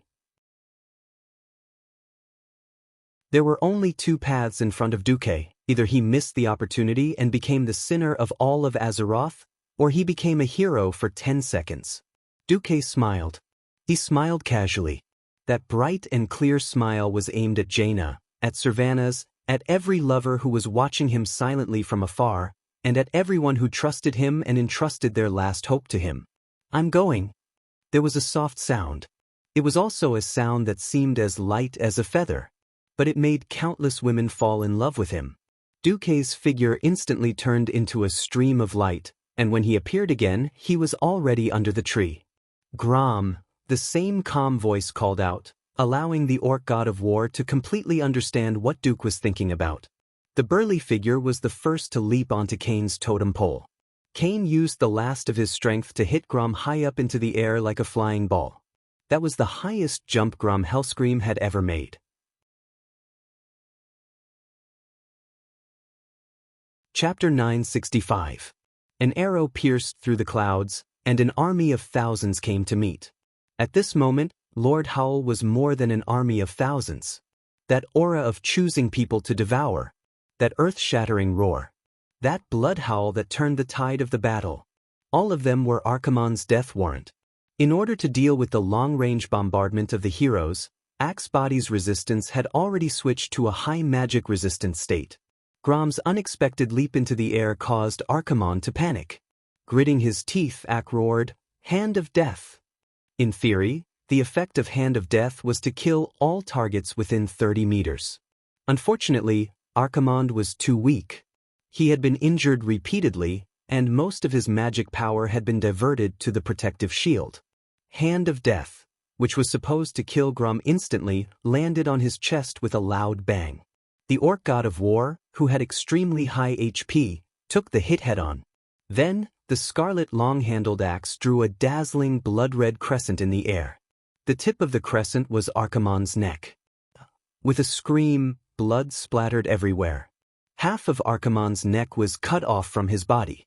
If he were a mortal, he would have died hundreds of times, but he was a great demon of Eridar with extremely strong vitality. Even though the huge wound on his neck was like a fountain, he still didn't die. Scram! A large AoE air explosion blasted Grom's body into the ground like a meteor. He crashed into the thick black ground and created a huge crater. At this moment, Duque arrived. A simple long-range flash appeared on Archimonde's broad back. "Farewell, Archimonde." Duque's shout spread in all directions. "Gone. It's over." There were so many people who covered for Duque's last attack, but Archimonde couldn't find any way to protect himself at the very end. He was in so much despair, so much hatred. If he had 10 more seconds, he could have completed the transformation of the World Tree's power, repaired his body, and won this easy final victory for him. However, it was at this crucial juncture that Duque arrived with the holy sword in hand. The golden light shone brightly, resplendent and glorious, with all the best wishes in the world of Azeroth. It was accompanied by the ethereal singing of holy children singing hymns in unison. Duque extended his left hand forward and pulled his right hand back. Like a drawn bow, he made a stabbing posture. The gears of time seemed to have rusted and solidified at this moment. Archimonde, who was at his wit's end, sent a wisp of divine sense to Duque. "Don't kill me. I only need the power of the World Tree. I swear I will not pollute this world. Otherwise, even if I die, I will give you the most terrible curse, polluting your soul so that you will never be able to become divine again. After you die, you will definitely degenerate into the ugliest demon." This was the deepest form of intimidation. It was also a threat that would definitely come true. The mysterious curse of a dying great demon was undoubtedly the most terrifying evil existence. Duque smiled. Archimonde was just stalling for time. How could he not know? He replied with a divine sense, "Just as I never dare to overestimate the moral integrity of a demon, I will also not underestimate my courage. Turns out, I am also quite a brave person, although I was forced to at first." With a faint but determined smile, Duque stabbed the unknown holy sword in his hand into Archimonde's head like lightning. Ah. Oh. What came out of Archimonde's mouth was not only screams, but also a solid curse that was so thick that everyone could see it with the naked eye. If one ignored the black color that made people tremble, this huge curse was as long and magnificent as the Milky Way falling from the sky. Unfortunately, this incomparably illusory curse waterfall symbolized the ultimate evil of the world. It was the most violent destruction. It was the most terrible blasphemy. It was the deepest pollution. It was the strangest distortion. At this moment, everyone who looked at Duque with anticipation suddenly realized that they had forced Duque to make a terrible decision. No, thousands of miles away, Queen Kalia, who saw this scene, fainted on the spot. Duque, Ilusia's eyes were filled with tears. Nearby, Tyron's entire body was trembling, and she suddenly fell from the white tiger. Jaina suddenly felt all the strength in her body being sucked out, and she collapsed to the ground. Servana's face was pale, and he immediately knelt on the charred ground. Seeing this scene, Malfurion no longer felt like taking care of his allies. He raised his vine-like staff high up, and let out a long and complicated roar towards the sky. In the entire world, every little elf received his signal to attack. Hundreds of thousands of little elves drew colorful streams of light in the sky, and they all rushed towards Archimonde. Bang, bang, bang. Boom, boom, boom. At first, there was only a series of firecracker-like sounds, but it soon turned into thunder, and then into the continuous roar of tens of thousands of cannons. It was completely unacceptable to people's hearing. Not only hearing, but the terrifying strong light produced by the continuous crazy explosions, and even those who had their backs to the light source could still feel the unbearable strong light. Through the palms and arms that were covering their eyes, the strong light pierced through their muscles and skin, and pierced into their eyeballs. Ah! All kinds of screams. Screams. Painful cries. Endless screams. Every hero's senses were completely messed up. For a long time, no one knew how long it had been, Servanas finally opened his eyes. The huge world tree, Nordrassil, was like a lonely guard standing on a lonely land, and the crimson lightning that fell from the clouds outlined its outline. The heroes who had survived the terrible battle looked down at the battlefield that was nearing its end. In all directions, the few troops of various factions were retreating like a tide from the plateau on the top of Mount Hyjal through the teleportation portal. There were not many corpses. Perhaps the most eye-catching corpse was Archimonde, who was nailed to the trunk of the world tree. His huge corpse, which had recovered to its original height of 150 meters, was so eye-catching that it almost occupied the entire vision of the heroes. Accompanied by the crimson fireworks in the sky, looking around at the battlefield that was like a ruin, with debris and broken tiles everywhere, it was like a painting of the end of the world. Duque? Where's Duque? Jaina and Queen's exclaimed at the same time. Suddenly, Ronin held a pitch-black body and shouted, "Teacher is here. He's still breathing. Let's leave first. The portal is already starting to become unstable."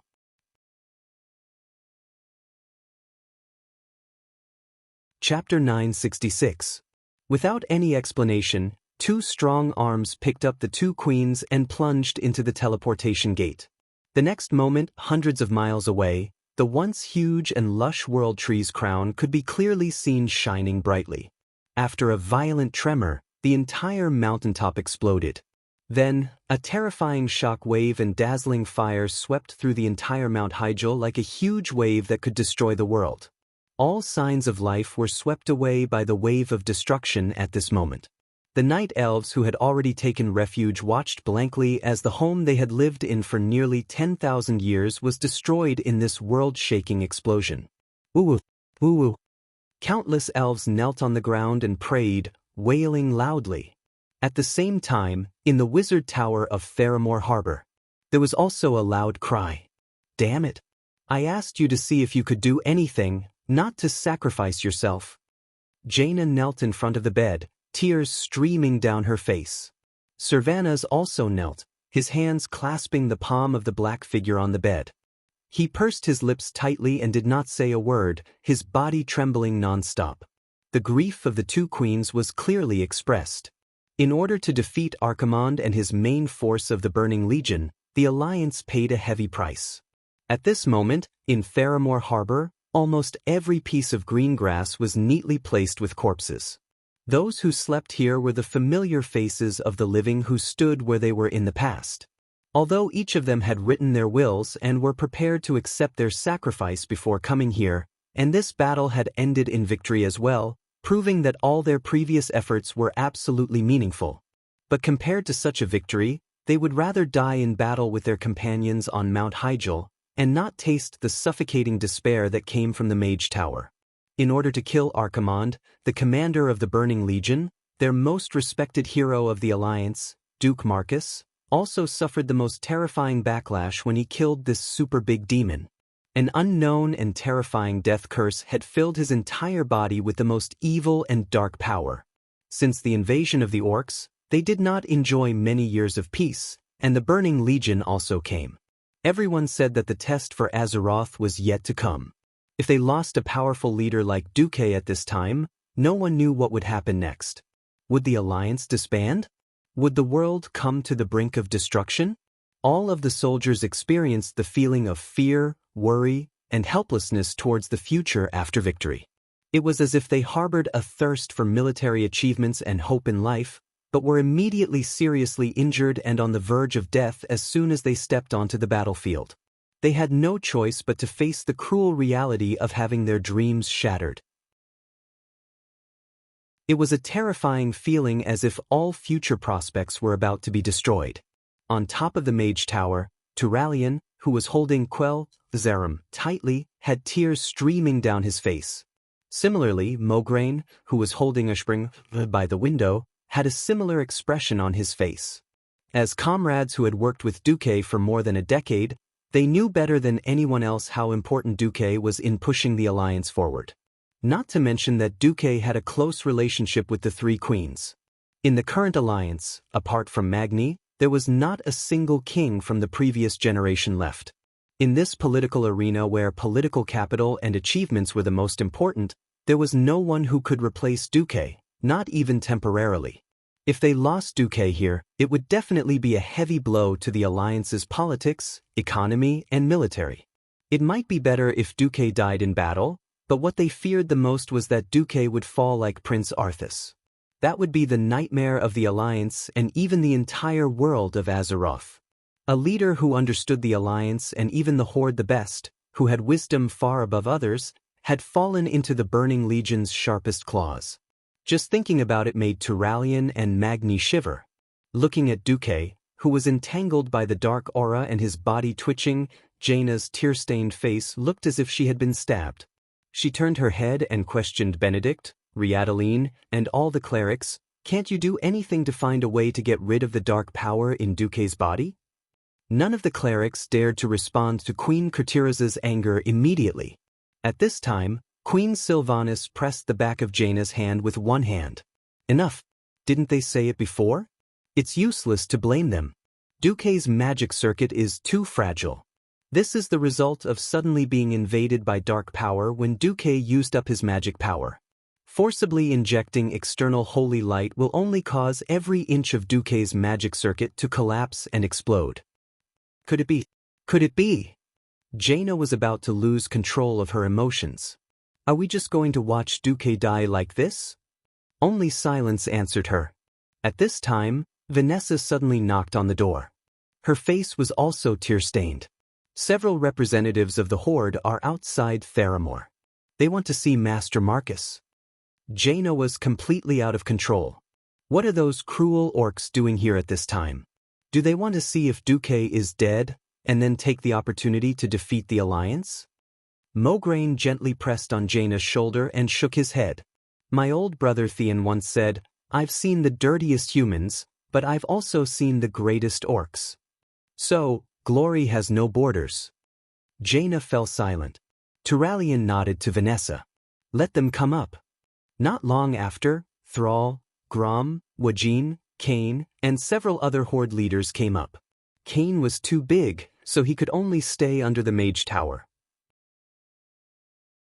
The other 3 came up, holding a bouquet of flowers.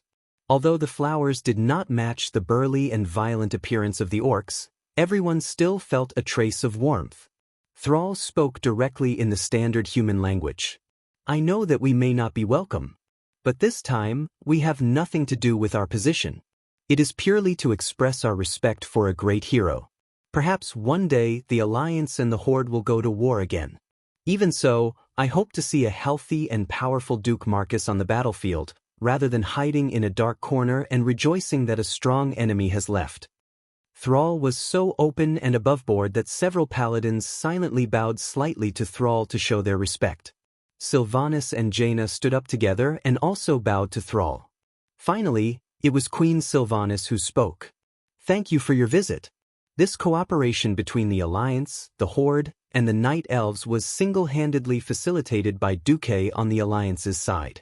We also hope that we can finish what we started. Before there are new developments, we hope to maintain a state of peace with the Horde.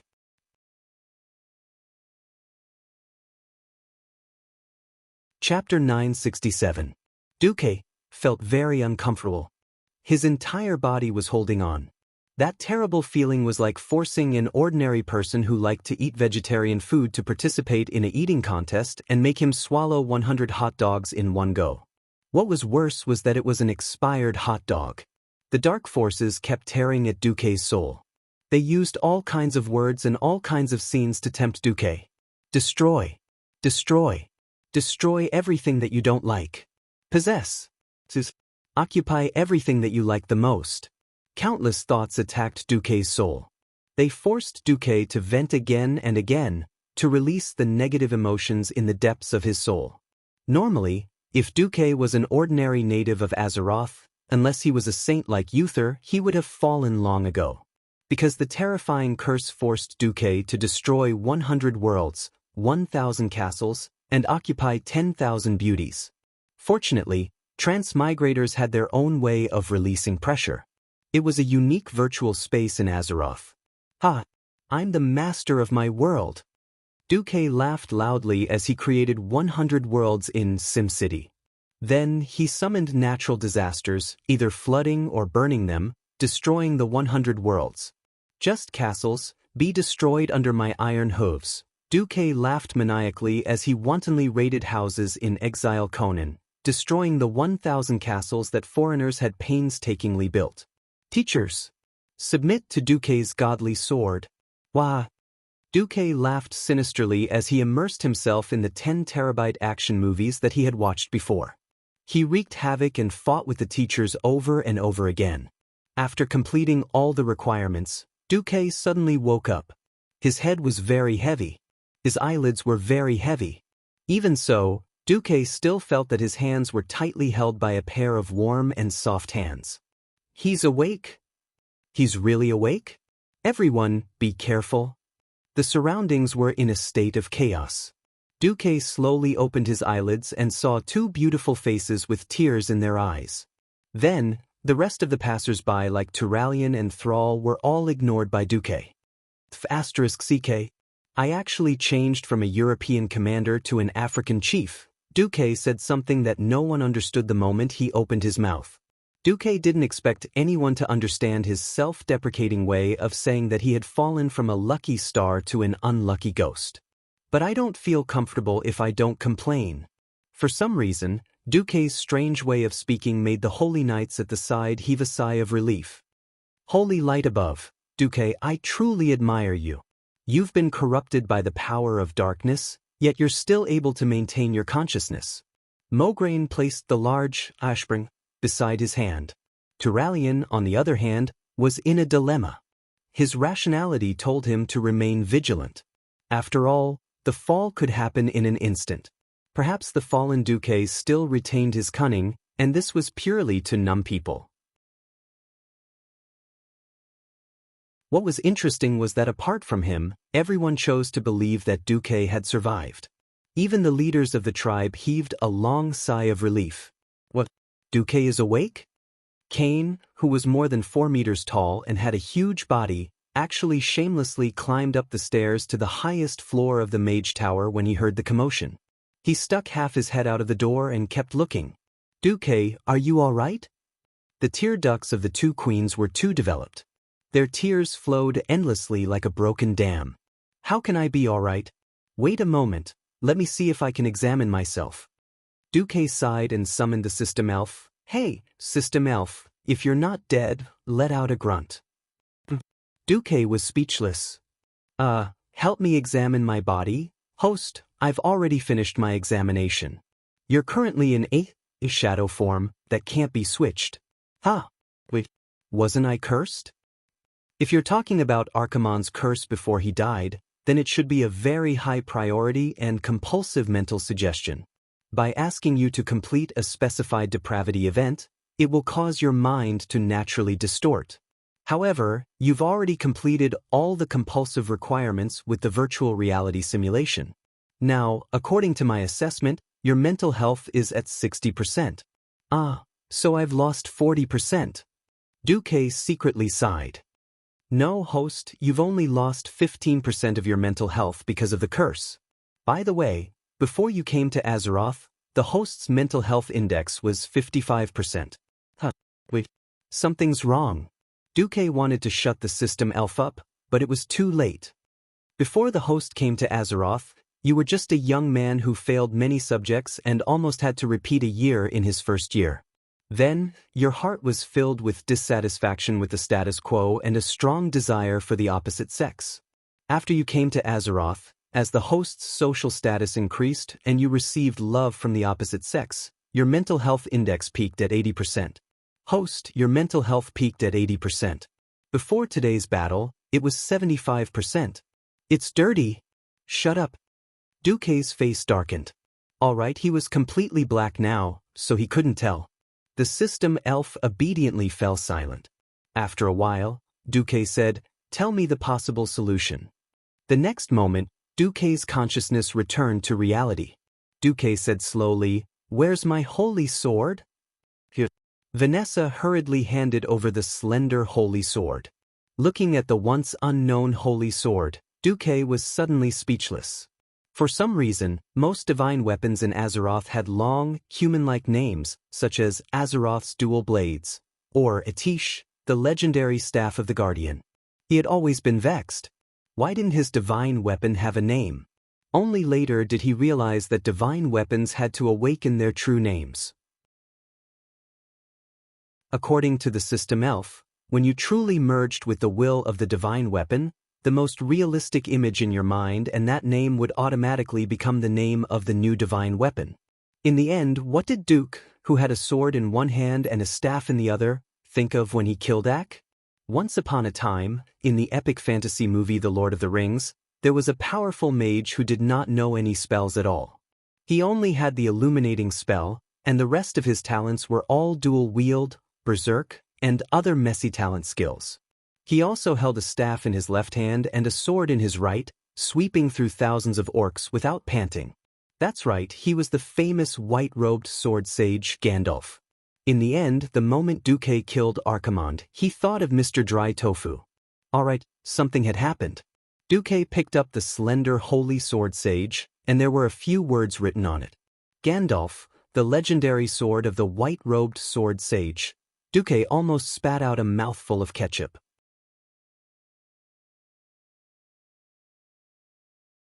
Chapter 968. This was not the first time Duque had wanted to change the name of his one and only divine weapon. In the end, this damned holy sword was like dried tofu, smelly and hard.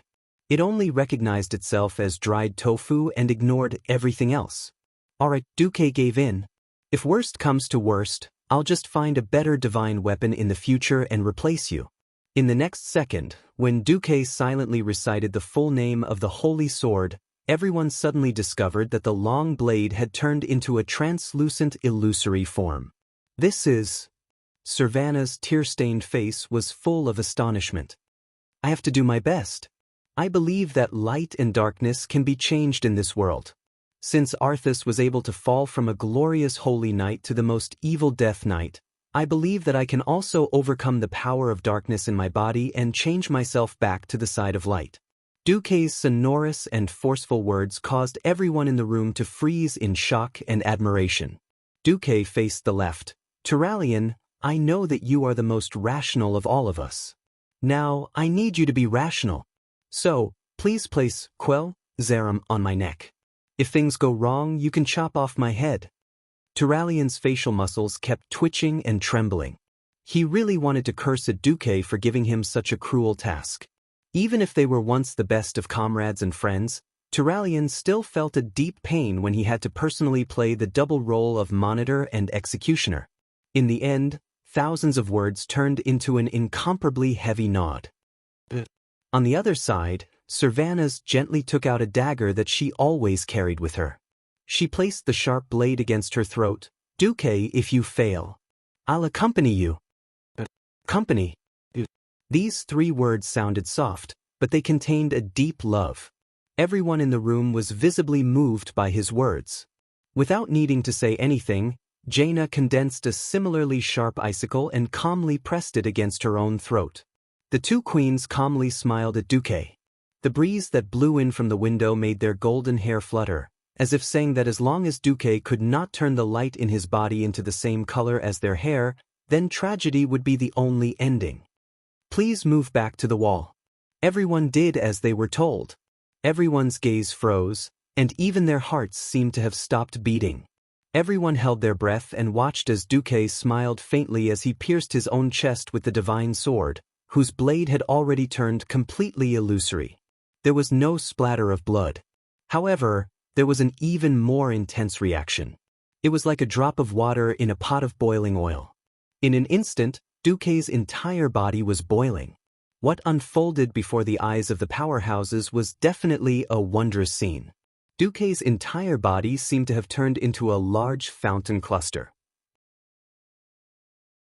Countless dark forces, as black as ink, spurted out from the corners of Duque's eyes, nostrils, mouth, ear holes, and even the pores on his skin. However, each long line of black liquid was illusory and translucent. Even though the evil aura on it could be felt from a distance, this evil power did not dissipate in midair and pollute the surrounding air. Instead, like a spring, it stretched to its limit and automatically shrank back into Duque's body. Duque's mind was clear. He also knew that what he was about to do sounded ridiculous, but it was not without foundation. In terms of battle history, the original Ashbringer was filled with a legendary aura. It was first Moghraine's weapon, then as Moghraine was tricked by his son, the Ashbringer also followed Moghrain's soul and became the fallen Ashbringer. Finally, it jumped back to the side of light and became Tyrion Fordring's killing weapon, killing the Lich King Arthas. In terms of professions, there were also holy priests and shadow priests who could switch talents at will. On a larger scale, including planet Azeroth, the multiverse was made up of light and darkness. Therefore, light and darkness were only relative existences, there was no absolute boundary. Duque's mysterious and strange prayer echoed throughout the room. Light originates from darkness, and light emerges from darkness. Light originates from darkness, and light emerges from darkness. It was repeated over and over again, like an infinite brainwashing cycle. Duque's performance, which was like a con man's, caused every witness to be dumbstruck and unable to control themselves. Yes, this was the incantation or line chanted in the movie when Khadgar defeated Old Max and reversed the corrupted Karazhan energy pool in order to save the world. Strictly speaking, this was not a real incantation. Remember, the power of holy light and the power of darkness were classic idealistic powers. Regardless of whether others believed it or not, he believed it. That was enough. Just like the brainwashing song Little Apple, it was not pleasant at first, but after listening to it for a while, not only did it sound good, but it also made him feel that he really did not need to take his medicine today, and he felt cute. That was how Duque hypnotized himself. Now it seemed to be a little useful. The power of darkness around him was still roiling endlessly. But at this moment, anyone could be surprised to find that the condensed power of darkness seemed to be rolling slower and slower. Then the ink-like black seemed to be impure. It was mixed with a lot of strange light. At first, it seemed to be dark gray, but gradually, some people saw light gray, light white, pure white, and finally, there was a faint golden light, like a dancing golden snake in the thick ink. The two queens, who had been holding a sharp blade to their throats, began to tremble involuntarily. They could not believe their eyes. Asterisk clang. Asterisk Queen Sylvie's dagger fell to the ground. The icicle in Jaina's hand also fell to the ground after losing the support of magic, turning into ice shards that no longer had any special meaning. In the room, every woman covered their mouth with their hands, afraid that they would scream and startle Duque, interrupting this epic-making process of whitewashing. Thrall and the others widened their eyes, and their eyeballs almost popped out of their sockets. Not only did Old Bull widen his eyes, but even his nostrils rapidly expanded, and he panted heavily. Ronan was the smartest.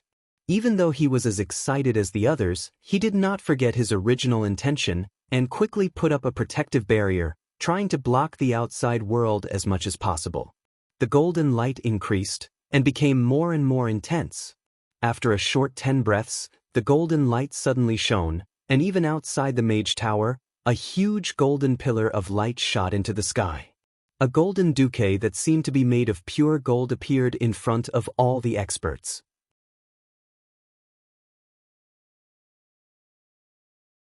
Chapter 969. Turalian had long withdrawn the sword. Zaram would never be able to deal with a truly virtuous person. If he dared to use such a holy sword to slash a saint, he would have to wait for the sword to shatter a second time. Thrall opened his mouth so wide that a cantaloupe could be stuffed inside.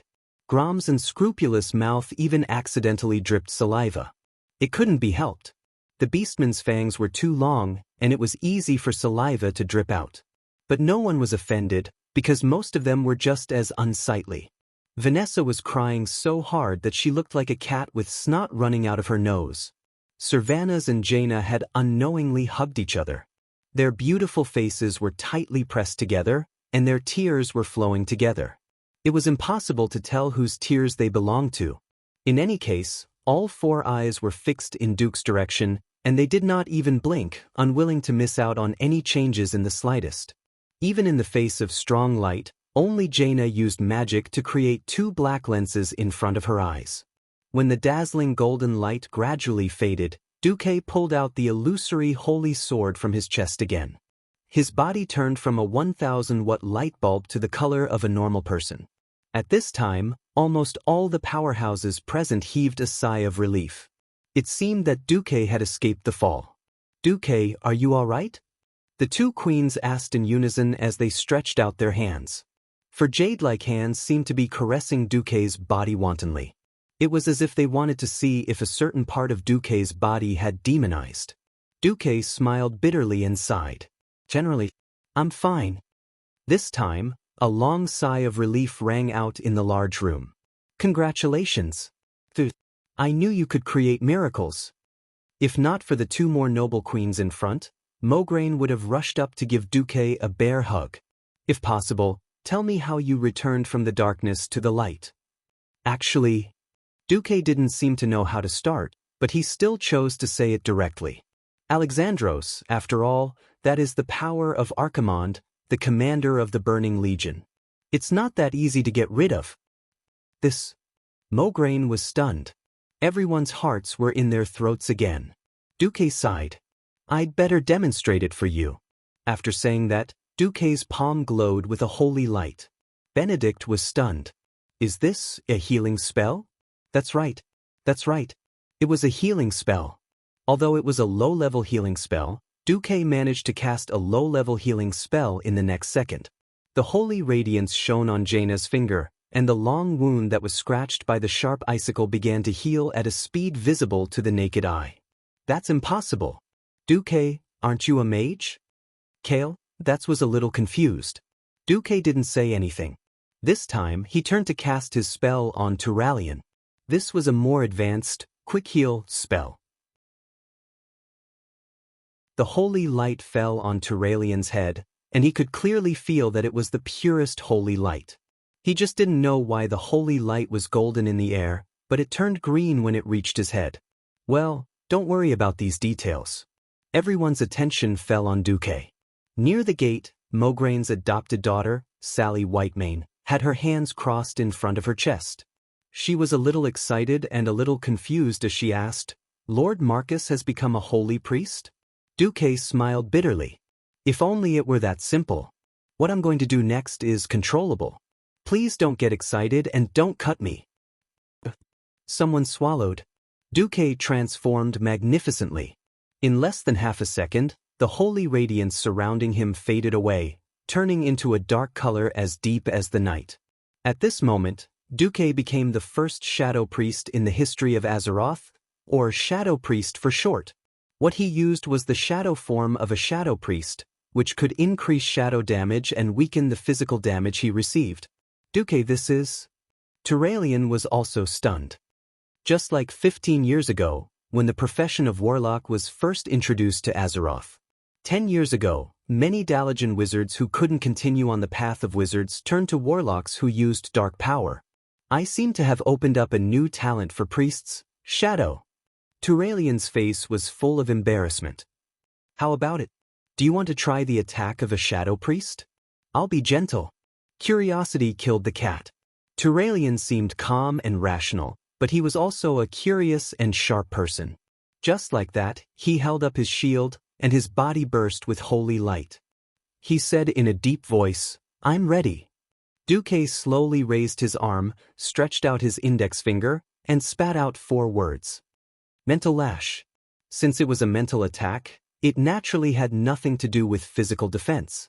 Similarly, it was not a direct dark power. The damage that came from the soul almost made Turalyon jump in pain.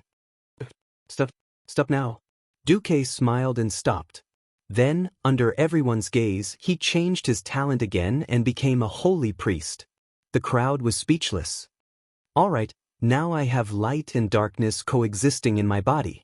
Although the light is the absolute majority, I can't guarantee that I won't fall or something in the future. So, I'll take this opportunity to resign from the position of Alliance Commander. This is a good thing for me and the Alliance." The leaders of the Alliance instinctively wanted to persuade Duque not to do this, but after thinking about it carefully, they found that this was the best result. Before figuring out what a shadow priest was, no king would be at ease to hand over their army to a strong person who could use dark power, even if that person's name was Duke Marcus. The words that were about to come out of their mouths were all stuck in their throats. Only Jaina had a faint smile on her lips. Duque wasn't going to die in battle or fall completely. Even if he removed this title, would his influence on the Alliance fade? What a joke. 1 vote from each of the 3 queens was enough to influence any major decision in the Alliance. From Jaina's point of view, Duque's move to advance by retreating was extremely beautiful. Moreover, Duque had suffered because he wanted to kill Archimonde. If the hero who saved the world would be persecuted because of this, then there was no point in staying in the Alliance. If anyone dared to force Duque, Jaina was willing to bet that Kurtiras, Sin, Dorii, and Rotterdam would definitely withdraw from the Alliance. Everyone was relieved that Duque was fine. At this moment, Duque smirked. "Then, is it time to split the spoils of war?"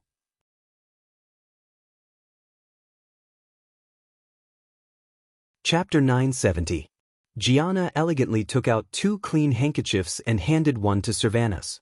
She used the other to wipe away the tears on her face. Natural beauties were truly amazing. If she were a so-called internet celebrity from the previous dynasty, she would have become a ghost with a mess of foundation and makeup oil on her face. After wiping her face, Gianna was that flirtatious beauty again. "Yes, Duque, are you going to share the spoils with us as a mage or a priest?" Duque rolled his eyes at Gianna, a little speechless. Once she recovered, Gianna was back to being a smart and capable woman. "Damn it. It would have been better if you didn't say it. Now that you've said it, how can I take the mage equipment and then the priest equipment? I'll spank the girls who don't listen later." Duque, who had almost fallen into depravity, said righteously, "I can clearly feel that my magic circuit is still functioning normally. Deep down, I'm still a mage, and I think I'll definitely recover in the future. But now that holy power has completely dominated my body, I instinctively reject all elements other than holy light. So, I'll count myself as a priest for now." Duque voluntarily gave up his position as a mage, and Caponia could be seen secretly sighing in relief. There were so many strong people gathered this time, but the problem was that the classes of the strong people were quite clustered. Most of them were mages and warriors, but there was only one priest, Benedictus. There were 6 mages, and Duque, who was supposed to be the #1 hero and commander, was definitely going to take the best part of the pharaoh. Now, Duque suddenly jumped to the side of the few priests. This was definitely good news for the pharaoh. Unfortunately, Caponia's joy only lasted for a second, because she immediately realized that most heroes actually didn't care about this. That's right. Most heroes are just trying to save the world itself. Take Ronin, for example. After the battle at Mount Hyjal, every mage looked at him differently. The old Ronin would always be the student of Marcus. The current Ronin was, without a doubt, the Arcana Master Ronin. Another example was her master, Kale, Thets. Now that he had been cleansed of his reputation as a traitor and a despicable person, he could see former high elves saluting Kale, that's wherever he went. This change in status was a rare treasure that no amount of top-grade equipment could exchange for. Therefore, the spoils of war were only incidental. Of course, in this era where epic equipment had yet to appear in large numbers, everyone was happy to see such a large amount of high-quality equipment suddenly appear. Mograine said, "I know you're more concerned about this, Duke. The moment Archimond was killed, I happened to grab the dimensional bag that fell out of his body while I was below him." Turalian continued, "Her Excellency Tyrant Whisperwind was busy clearing up the battlefield and taking care of the aftermath. She had said to thank everyone for their support and that the Night Elves would not participate in the distribution of the spoils of war. However, there were 3 flashbow as among the spoils of war. We only had 2 rangers, so we gave one to Sir Whisperwind. The rest of the spoils of war are here." Turalian opened the dimensional bag and filled half the room with all kinds of shiny top-grade equipment. This time, even Duque was a little surprised. He had never thought that Archimond would have a mode of equipment explosion. Many of the equipment were not unique as he had imagined, but more like standard equipment.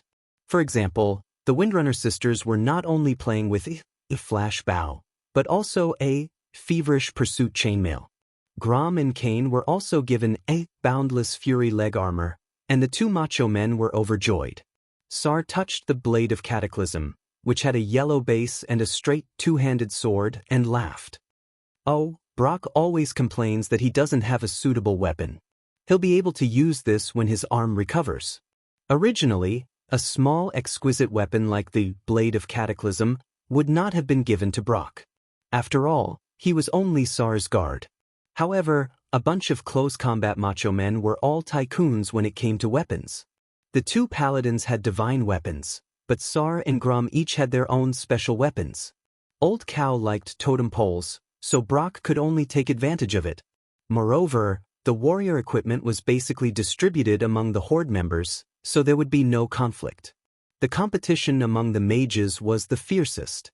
After Duque's withdrawal and Kale, that's lack of desire, the remaining 4 became extremely humble. In the end, Ronin was the biggest winner in the war. He obtained the one-handed magic sword, Chaotic Storm, that countless mage players had begged their grandfathers and mothers to get. Because he did not have a good secondary weapon, he almost wanted the Staff of Purification, that priests loved, but Duque could not stand it and gave Ronin the secondary magic book, Chronicles of Dark Secrets, that he got from Raki Winterfrost. There was also a gorgeous robe that was pure black with purple and gold edges. Although everyone found out that it was an unknown robe after appraisal, and they wanted to name it Duque's robe, Duque blushed. Ever since he had blessed Ronin with holy light and found out that the holy light above Ronin's head was also green, Duque had guiltily, very humbly, given the right to name it. Ronin's robe? No problem. He waved his hand and generously gave the robe to Ronin. Seeing that Jaina was staring at Ronin's luxurious outfit, Duke had no choice but to give Jaina another set since he had 2 Chaotic Storm sets. After giving a few pieces of magic equipment to Caponia and Solarian, Duque also got himself a staff called Argus Apostle. This staff was a little imperfect in terms of attributes. It mainly increased endurance, spirit, and spell power, but did not increase intelligence. Fortunately, Duque's Breaking Dawn mage attributes were preserved. His intelligence was frighteningly high, and he did not care about this. Since he could only be a priest for now, his original Obsidian Queen and dried tofu could not be used for the time being. He could only make do with this staff. Fortunately, the staff's appearance was very attractive. The body of the staff was a golden double-headed staff with a brown cross tied to it. It looked luxurious and imposing after the staff was bound to the hands. The 2 heads of the staff were also very special. Embedded on the body of the staff were 2 transparent rectangular crystal ornaments, not 2 heads of the staff. In the middle of the long crystal frame, there were 3 blue runes on each head. The mysterious magic runes on them shone brightly. The style. This is high-end and grand. Duque suddenly felt that it was quite cool to be a priest.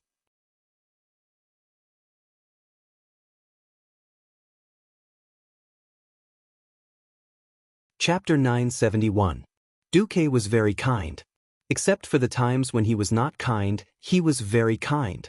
There was nothing wrong with that. When Archimonde dropped 4 sets of Forgotten Protector's helmet, Sal's eyes were a little sad.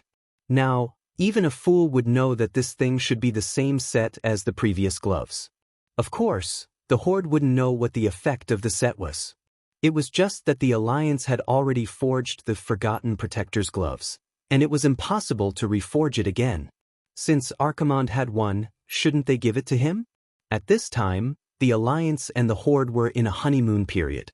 Moreover, when they heard that there were more than 100,000 demons and more than 300,000 undead army in Felwood Forest, the Night Elves and the Horde were very annoyed. Firstly, both sides needed help from the Alliance because the Alliance was the only one with extra troops. In fact, Duque already had a second reinforcement plan. Those who went to the Mount Hygel defense line were the most elite troops. Now that Archaron was dead, the ordinary army of the Alliance could take care of the leaderless but powerful remnants of the army. Secondly, Sal was still too inexperienced. Duque's face was full of holy brilliance, and he lied sincerely, "Sigh. I really didn't know that this thing would be the same set as Asgalar's. I even deliberately made 4 Hunter's gloves in advance." Looking at the other 2 Gronk Wanderer's gloves that Duque took out, Sal could only sigh. It almost made the system elf want to remind Sal, "Hey, don't be fooled by this guy's righteous appearance."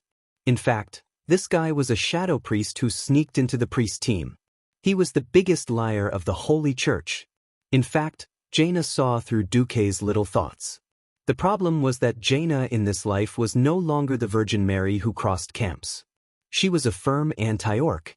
Duque only cheated Sal a little, and Jaina thought that Duque was too kind. The final result was that due to Duque's operation, a total of 12 sets of the Forgotten series of 2-piece sets belonged to the Alliance.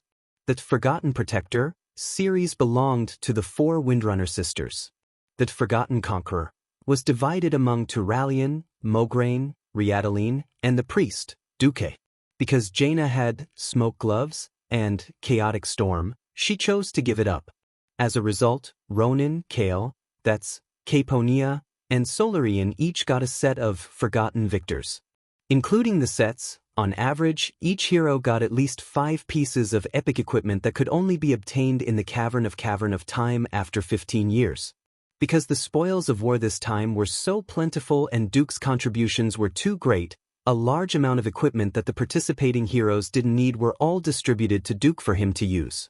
This was Duke's sacrifice for the world, forcing him from being the world's #1 mage to become a priest as compensation. The items that seemed messy were actually all high-quality goods. The epic jewelry blueprints were all taken by Duque. The key was that there were no thieves, shamans, or warlocks among the heroes. The only druid was given up. The warlock's equipment could be digested by a mage, but the shaman, thief, and druid's equipment were all in Duque's hands. After the loot was divided, everyone dispersed to give Duque some space to rest. Looking at the excellent equipment that still filled half of the room, Duque sighed. Vanessa, there's a lot of equipment here. Even if you can't use them, you should pick a few. You can use them when you break through to the realm of heroes. Thank you, Master. Vanessa smiled and pulled the bow on the back of the maid uniform in front of Duque. In the next second, the black and white maid uniform was tossed into the air and floated down. Duque was dumbfounded. The reason was, of course, not because Vanessa's maid uniform was empty or anything like that. Instead, it was because Vanessa, who was wearing a set of thin leather tights, walked gracefully to the table that was covered with equipment, and put on the thief equipment dropped by the 6 bosses of Mount Hyjal one by one. Black feather boots, secret merchant's pants, Agato's belt, midnight breastplate, and lethal bracers. After Vanessa put on the 5 pieces of Mount Hyjal equipment that could make 99% of the thieves in the world go crazy, she picked up the maid uniform again and put it on. When she lifted the skirt of the maid uniform again and tied the 2 high-tier epic daggers, Endless Pain and Tracking Dagger, to her thighs, everything was hidden under the seemingly traditional maid uniform. As if she was worried about the reverse ring that added hit, critical hit, and attack strength, Vanessa took out a string and threaded it. She then put it into her not-so-deep trench and smiled in satisfaction. Duque was dumbfounded for a long time. In the real world of Azeroth, there were no strict requirements for equipment levels. At most, it was just a matter of how much power the user could bring out. Generally speaking, as long as a physical profession stepped into the realm of heroes, most epic equipment could be used.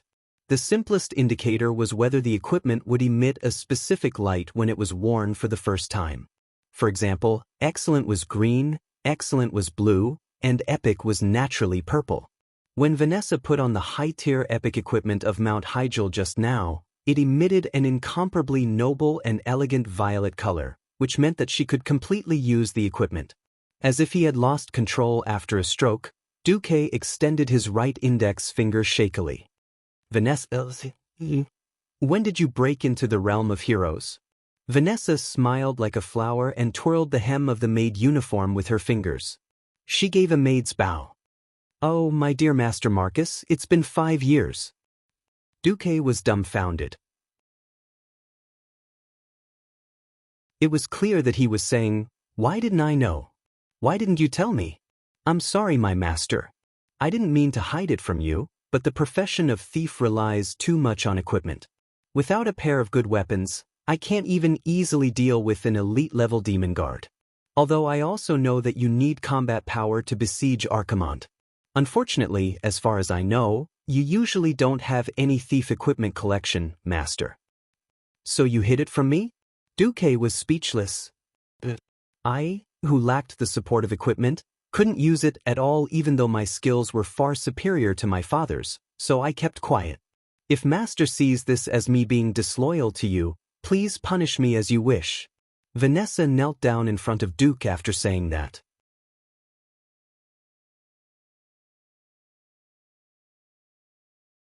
Chapter 972. Duque was really annoyed. He really couldn't blame Vanessa. Physical professions relied on weapons the most. A rookie with a godly weapon in his hand, or a veteran with a stupid white weapon.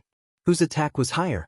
Ignoring the fact that he was courting death, the rookie could beat the old bird 100 times over in terms of attack.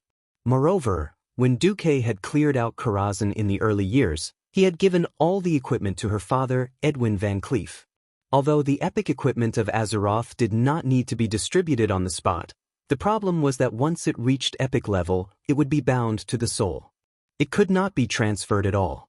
Considering that there were too many melee combatants against Archimonde, it would be too easy for Airblast to harm Old Cow Kane, so Duque did not let Edwin come at all.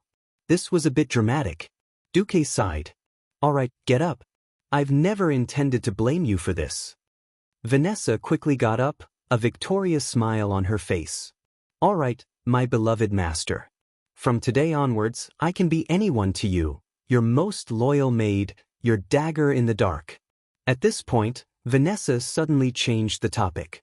Or your clearest eyes and ears. Oh, I'll go open the door. It should be your spoils of war delivered to your door. Spoils of war? Delivered to my door? Did Azeroth also have express delivery? Duque was dumbfounded. Vanessa's upper body did not move, but her lower body seemed to have activated sprint, and she floated out of the room at high speed. What the hell was this?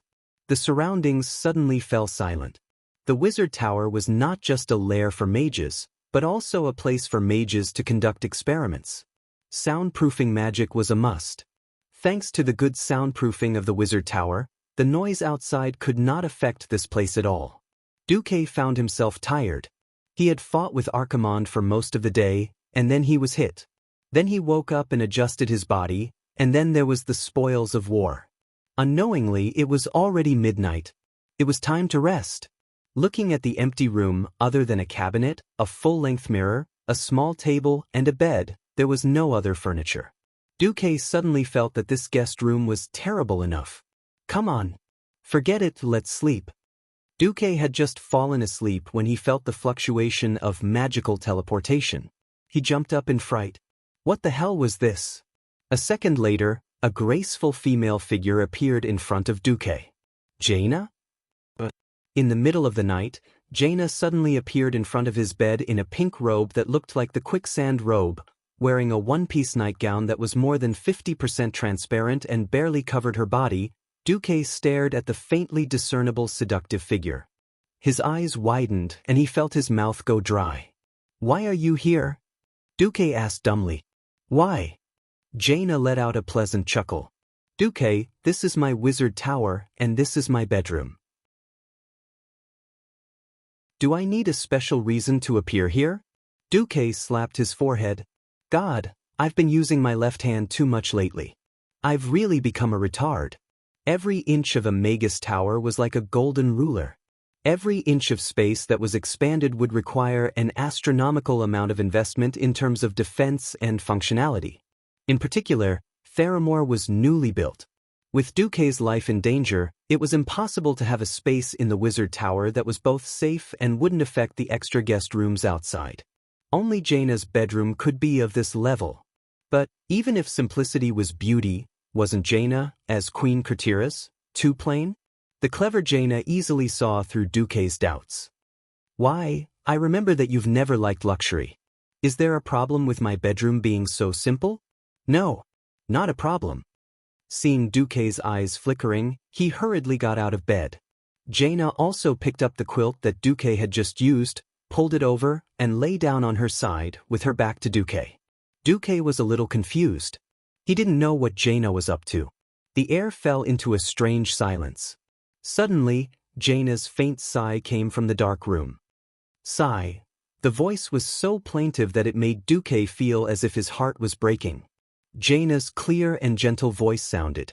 13 years ago, there was a little princess who was told by her father that she was going to marry the greatest hero in the world, but for the time being, she could only stay by the hero's side in the name of his disciple. She came to a strange place with longing, learning everything she thought she should learn. Days passed, and the little princess grew up day by day. She soon discovered that the man who was supposed to be her husband didn't love her, and even had a faint sense of disgust and avoidance. She didn't know what she had done wrong, but she thought that since this was her unchangeable fate, as long as she didn't want to spend the rest of her life in tragedy, she had to learn to change herself and let herself become the person he liked. The little princess's efforts were never effective. Every time they met, she felt that there was an invisible wall between her and the man who was supposed to be her husband. She could only sigh at the invisible wall day after day. Suddenly, one day, the hero disappeared in front of the world in order to protect the world. And the princess, who was starting to grow up, became his nominal widow. 10 years passed, and he appeared again when the world was in danger of destruction. He led a group of heroes to defeat the evil demon commander. Not only did he avenge her, but he also became a hero in the eyes of the world again. But the princess, who was no longer young, didn't even have the right to stand by his side. Maybe it was because he really hated her. Or maybe it was because human women can never maintain their beauty for thousands of years like the elves, who have a lifespan of tens of thousands of years. At this point, Jaina's sorrowful voice came to an abrupt stop. The air fell into a dead silence. After a long time, Jaina turned around, and under the flickering firelight, there were clear traces of tears. Duque, I don't know if my relationship with you has improved recently, but if it is, please tell me the reason why you hate me. If so, please tell me the reason why you hate me. The state guest house is about 100 yards to the left of the Magus Tower. If it wasn't for... Before Jaina could finish, her mouth was already sealed. A few seconds later, Duque smiled. This was for him and also for Jaina. Fate had completely changed. Forcing the terrible Jaina from his previous life onto the Jaina who was willing to die with him in this life was simply stupid and blasphemous.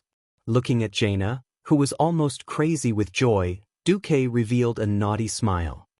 Come, let Teacher Du teach you what the flow of magic in the ORZ position looks like.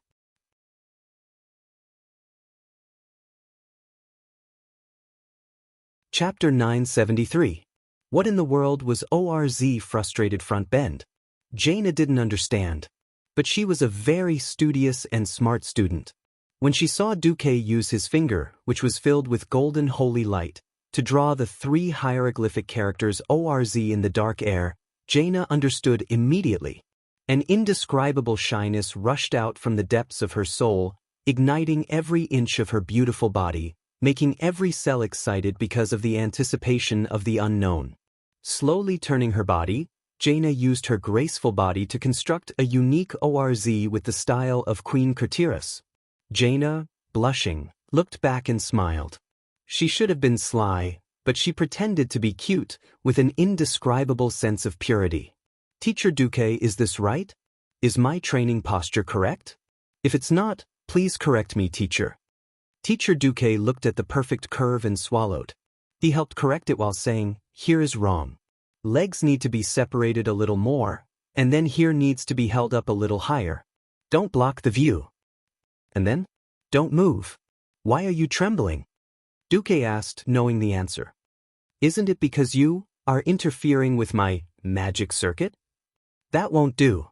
You practice frost magic, so you have to maintain a calm state of mind at all times. Jaina rolled her eyes at Duque and let him do whatever he wanted. Come to think of it, she had waited for 15 years. The most beautiful 15 years of a woman's life were spent in loneliness and waiting. She almost missed the shelf life of her youth. The only good thing was that she could finally give away this treasure before she turned 30. Jaina silently followed her heart, not deliberately or pretentiously. When the magic circuit from Duke finally connected with her magic circuit, she cried and laughed. She let go of all her schemes and did not think about anything else. She enjoyed and endured this storm that she thought would never come. It was a storm that was 13 years late. During the long night, the teacher and disciple did many kinds of magic experiments. For example, the physics of friction heat generation. For example, the magic power flow experiment in the M-shaped pose. It was not until the end of the long night that Jaina finally fell asleep with tears on her face. The first rays of dawn appeared. Duque noticed that Jaina had woken up early in the morning and was staring at him strangely. What are you thinking about? Duque smiled, a little curious. Jaina caressed Duque's chest with her jade-like fingers. I'm wondering how long these days will last. Elves were good, they didn't have to worry about aging. Human life is too short. Although she's beautiful because of her short lifespan, when I think about how much of my youth I have left to fight for the favor of those heaven-defying existences who won't age for tens of thousands of years, I feel a little hopeless just thinking about it. A wave of guilt surged in Duque's heart. Gianna. Promise me you'll keep it a secret. I swear I won't reveal any secrets about you. As smart as Jaina was, she subconsciously felt that Duque was going to bring out something good, but she didn't know what it was. Actually, when I saved the Red Dragon Queen Alexstrasza, Her Majesty the Queen gave me a small gift as a thank you. It's the same as the night elves from before, the eternal kind, Duque was very vague. How could someone as smart as Jaina not know? Jaina's expression was very interesting. Before Duque transmigrated, there was never a lack of women who spent half a month's salary or more on cosmetics every month. If she didn't buy enough cosmetics every month, she would eat whatever the dog ate. If she bought too much, she would eat whatever the dog ate. If it was November 11th, she might have to prepare to eat dogs that month. Duke had still underestimated immortality, eternal youth and whatnot. To a beautiful woman who loved beauty and was about to grow old, it had a great lethality. Next, Jaina told him that she was actually also a fire mage, and her ultimate move was passionate fire. Ignoring her injured body from last night's experiment, Jaina courted death and unlocked almost all the poses. Then, the two of them experimented until late in the morning. Noon, Servanas looked at Jaina, who hid under the blankets with only two clear and shy eyes, not daring to make a sound. Then he looked at the embarrassed Duque. "Hey, Duque, you're really something, this? Do you think Jaina would dare to take you away without my permission?" Queen Sylvie sat on the wardrobe, her long legs dangling. "I knew you wouldn't be able to let go of this relationship. I only reluctantly agreed because she was willing to die for you. Duque, I'm not a jealous woman, but you have to know when to stop." I understand, Just as Duque was about to say something, Vanessa knocked on the door. "Master, Her Excellency Tyrant Whisperwind requests an audience." Duque felt a little strange. Because he could become a shadow priest, and to avoid suspicion, he had actually handed over his authority as the commander. After a short discussion, the highest commander of the alliance in Kalimdor was now Turayan. This was also a good example for the older Mograine to make way for Turayan, who was in his prime. If they were to encircle the Burning Legion in Fellwood Forest, Tyrande would have looked for Turayan and not him. "Ask her to wait in the conference hall." "No, ask her to come to my wizard tower. After all, the relationship between the Night Elves and the Alliance isn't very stable." Jaina was a little more cautious. Duque couldn't help but look down. "Help me heal." Jaina glared at Duque fiercely. 15 minutes later, Duque, who was dressed formally, arrived at the lower level of the wizard tower with the two queens. He saw Tyrande, who was a little anxious.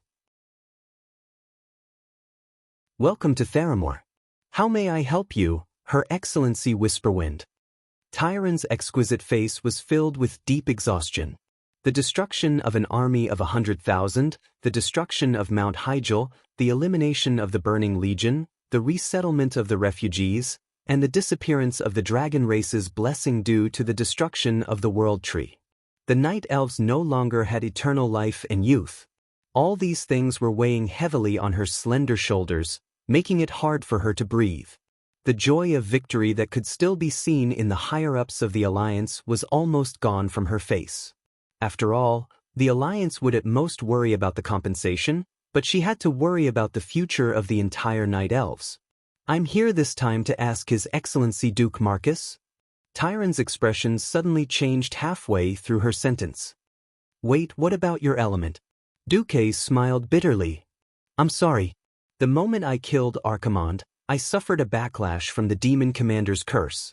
It took me a lot of effort to change the nature of the dark power he injected into my body, but I'm afraid I can only be a priest for now."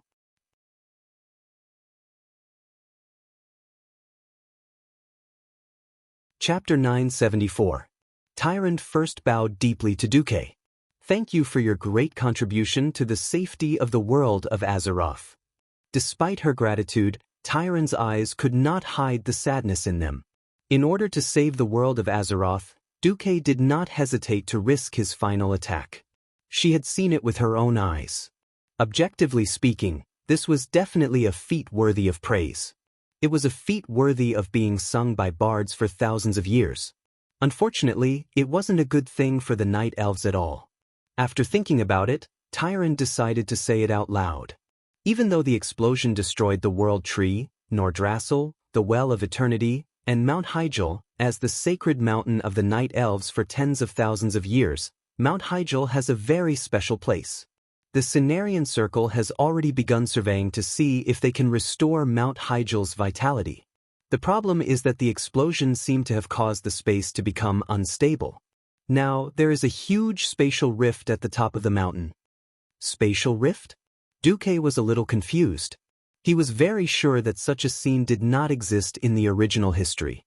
However, since the explosion of the Well of Eternity had destroyed the ancient Kalimdor continent and created the Endless Sea, it was not surprising that a spatial rift had appeared. Therefore, it wouldn't be too strange for a spatial rift to appear in this explosion that was just as earth-shattering and earth-shattering. Tyrande deliberated for a moment. Perhaps you also know. Because the High Elves used to abuse arcane magic and conduct various forbidden experiments, the Night Elves and the High Elves who were good at arcane magic separated. Tyrande tried to choose words that were not too provocative while paying attention to Queen Sylvanas' reaction. Sylvanas smiled. Please don't take it to heart. In order to take revenge on the Burning Legion, we have changed our name to Sin Dorii.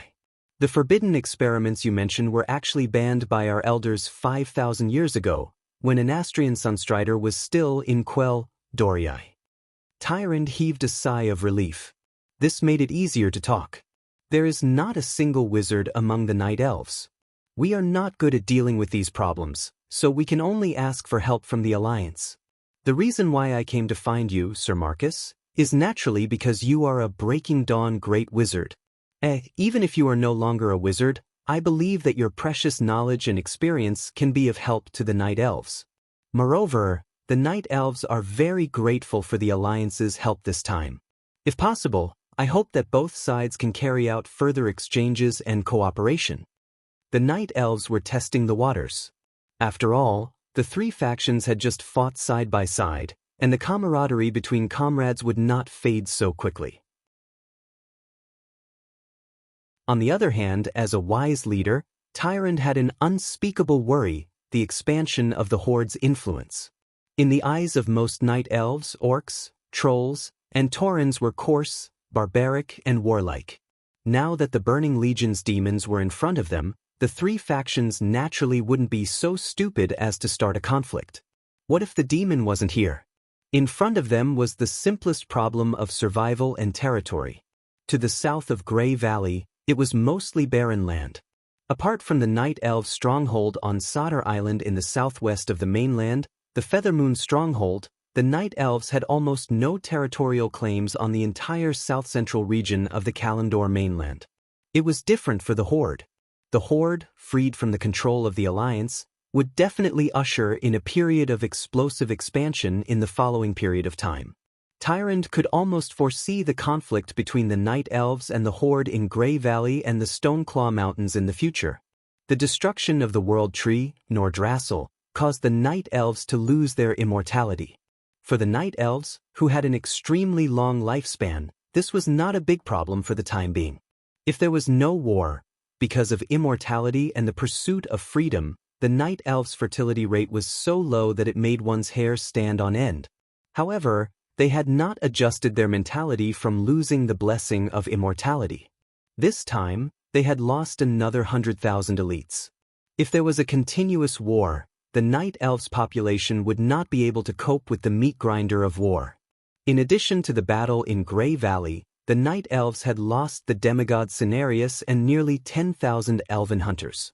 The Night Elves and the Horde could be considered to have a huge grudge. However, they had just fought together, and the Taurens who believed in the doctrine of nature had joined the Horde. This made the Night Elves unable to find an excuse to start a war even if they wanted to take advantage of the Horde's unstable footing. Was the new hatred and territorial conflict with the Horde more important, or the so-called hatred from 8,000 years ago more important? Even an idiot would know which one to choose. Moreover, the High Elves were already ruled by the Ranger Queen who was more inclined towards the nature element. Thus, it was almost inevitable to get close to the alliance that had crushed the Horde twice. History overlapped again, and it was inevitable. Duque was not surprised by Tyrande's probing. He smiled and replied on the spot. The Alliance is an organization that unites the various kingdoms and races with the highest common goal of the world of Azeroth's safety. Although I have temporarily resigned as the commander of the Alliance, I think the Alliance will be very happy to have deeper exchanges and cooperation with a peace-loving race like the Night Elves, who have a deep foundation and history. If there is a chance, the Alliance will also welcome the Night Elves to join the family of the Alliance. With Duque's status and identity, the two queens present also nodded in agreement. The general direction of this matter was considered to be set. Next, settling the spatial rift was a trivial matter. Duque agreed on the spot.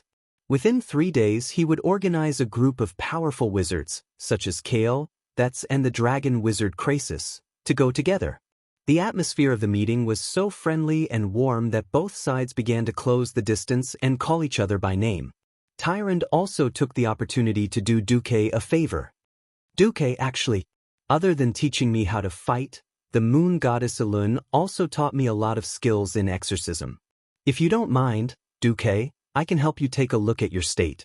If there are any remnants of evil power, I might be able to help you. Towards Tyrande's goodwill, Duque was a little annoyed. Professionals who used dark power had always been unpopular in the Alliance. Just look at the newly built Stormwind City. Warlocks could only hole up in the Lambs to the Slaughter Hotel and play secret associations. Even after the destruction of the Dalajan and the Dalajan wizards and warlocks reconciled, the warlocks still received pitifully little training resources. The problem was that since Tyrande had put it this way, Duque could only stand up. Please don't get too excited about what happens next. I can still perfectly control this part of the dark power. You're tuning in to the Passion Pages YouTube channel. We're so grateful for your support, and don't forget to subscribe to join us on this incredible journey through captivating stories. Your generosity through donations truly makes a world of difference, as it's the primary source of revenue that allows me to expand and enhance this channel for you. Thank you from the bottom of my heart for being a part of this adventure.